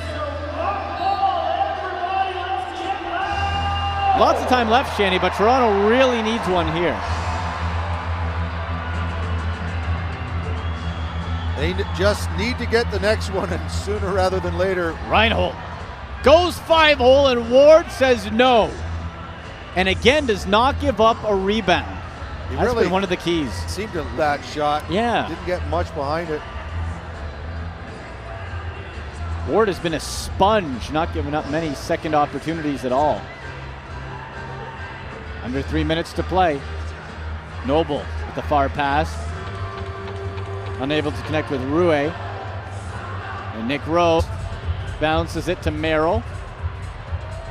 Rose looked over at the bench. Matt Sawyer held the hand up to say no, not yet. LeBlanc shuffling, waiting, and again, well, the pass finds Hickey eventually. And LeBlanc got a good attempt, but Ward saw it. Holding. Turns on the Jets here. Holding. To Capito. And you watch, Colorado will try to eat up the 30-second shot clock as much as possible. They have 12 of this left. Have been doing is trying to get the second rebounds, which Rose has been giving up tonight. Yeah, Colorado's done a great job of those late shots. Greer shoved into the crease. And here comes Rose this time. And Rose is off. With under 2 minutes to go, Toronto trails by 2. Cage for the Rock. Watch for Bierns on the crease. He's to the right of Ward. Mikey McDonald on the floor, creeping in. Schreiber at the point, directing traffic. Hickey with a high underhand scoop. It's picked up by Colorado. It finds Reed. Wide open net. And off the post. It's off the post. And Stephen LeBlanc gives it to Rose. What a break. Well, that gives them a chance. All right, Rose will hustle back to the bench for a sixth attacker again. 1:16 to go. There's LeBlanc on the right wing. He had a little bit of space. Went to the other side. Hickey stoned by Ward. And now again with a wide open net. Capito, another post. And now, finally, Joey Capito, he polishes it off. That left post was saved the day twice. But with 1 minute even, it's a 3-goal lead. Us players play when there's kids. It's called post. When you aim for the post, I think these guys have played it too much. But fortunately for Joey Capito, that one came right back out to him for the easy goal. And with 1 minute left, it looks like Colorado will come out of that tough weekend of back-to-back losses and get back in the win column.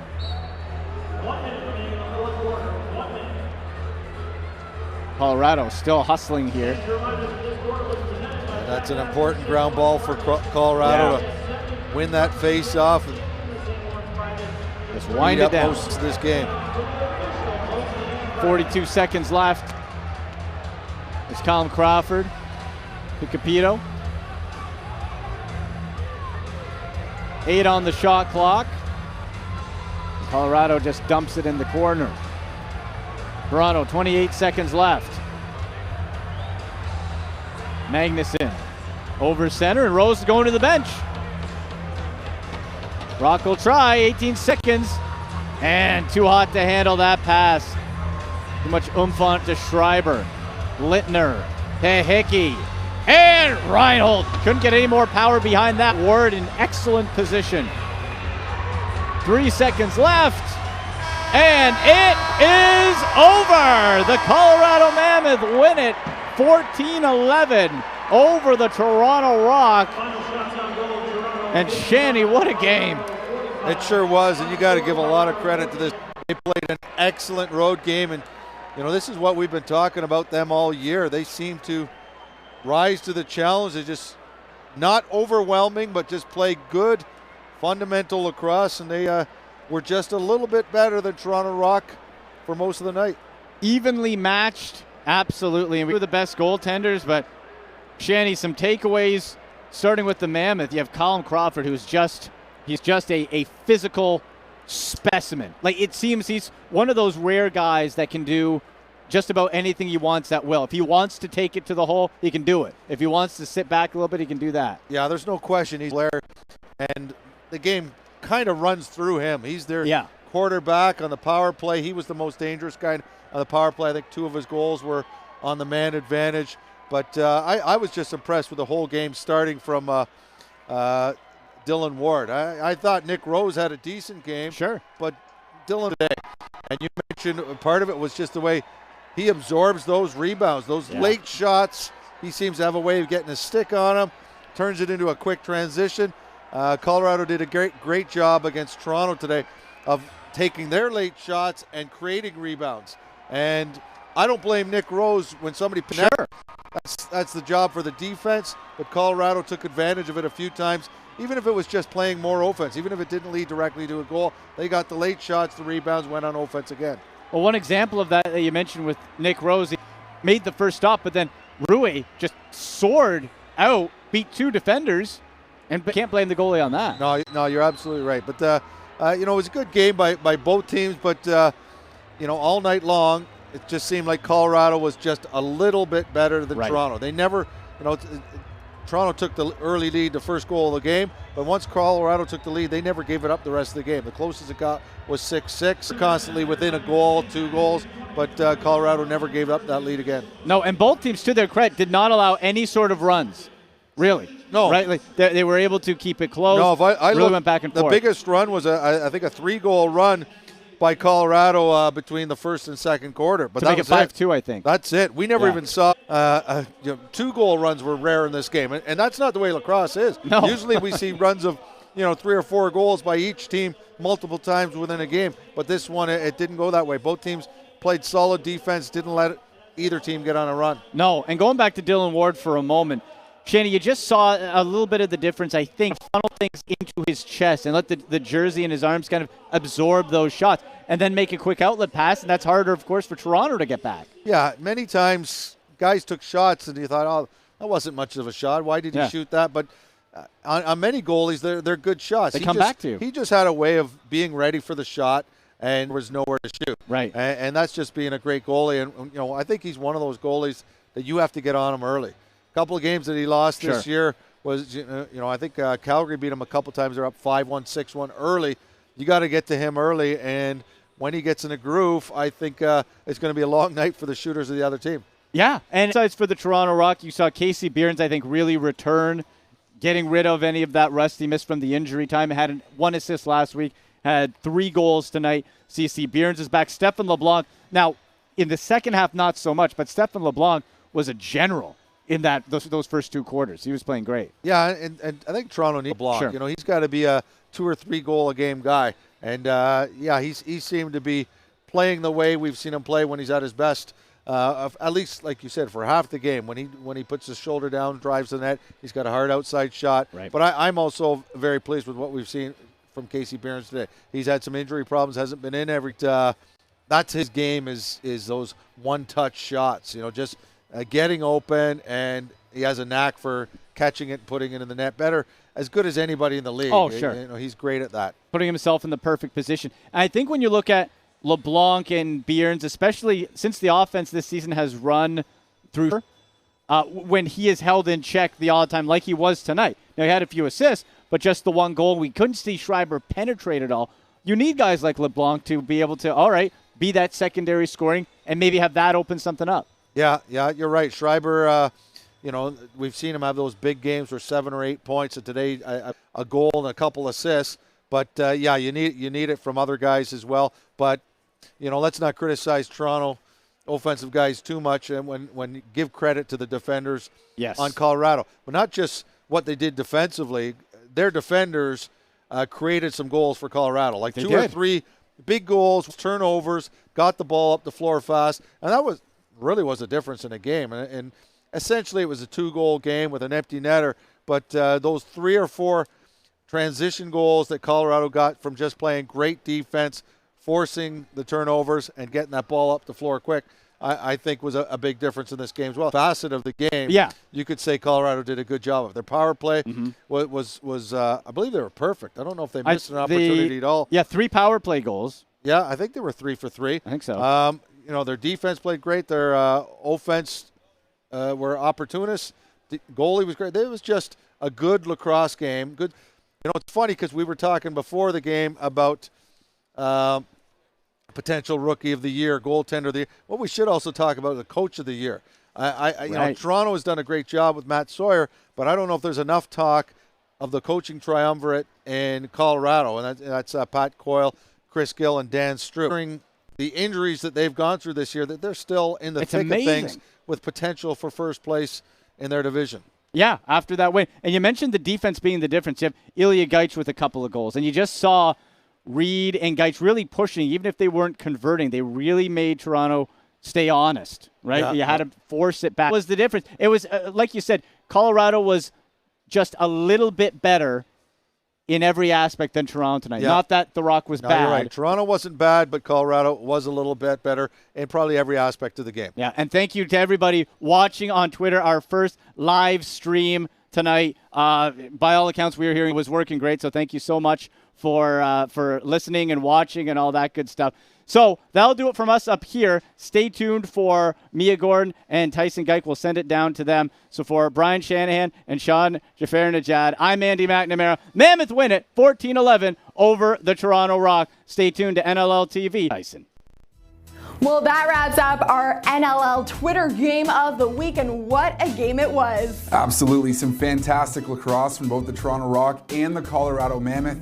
I expected nothing less from these two clubs, and let me tell you, I'm going to be looking forward to watching these two clubs play for the remainder of the 2017 season, Mia. And speaking of the remainder of this season, Tyson, let's take a look at what is happening next week for these two teams. The Toronto Rock will head on the road to take on the Georgia Swarm, the top team in the East Division, before returning home to the Air Canada Centre, where they will take on one of the hottest teams in the National Lacrosse League in the Vancouver Stealth.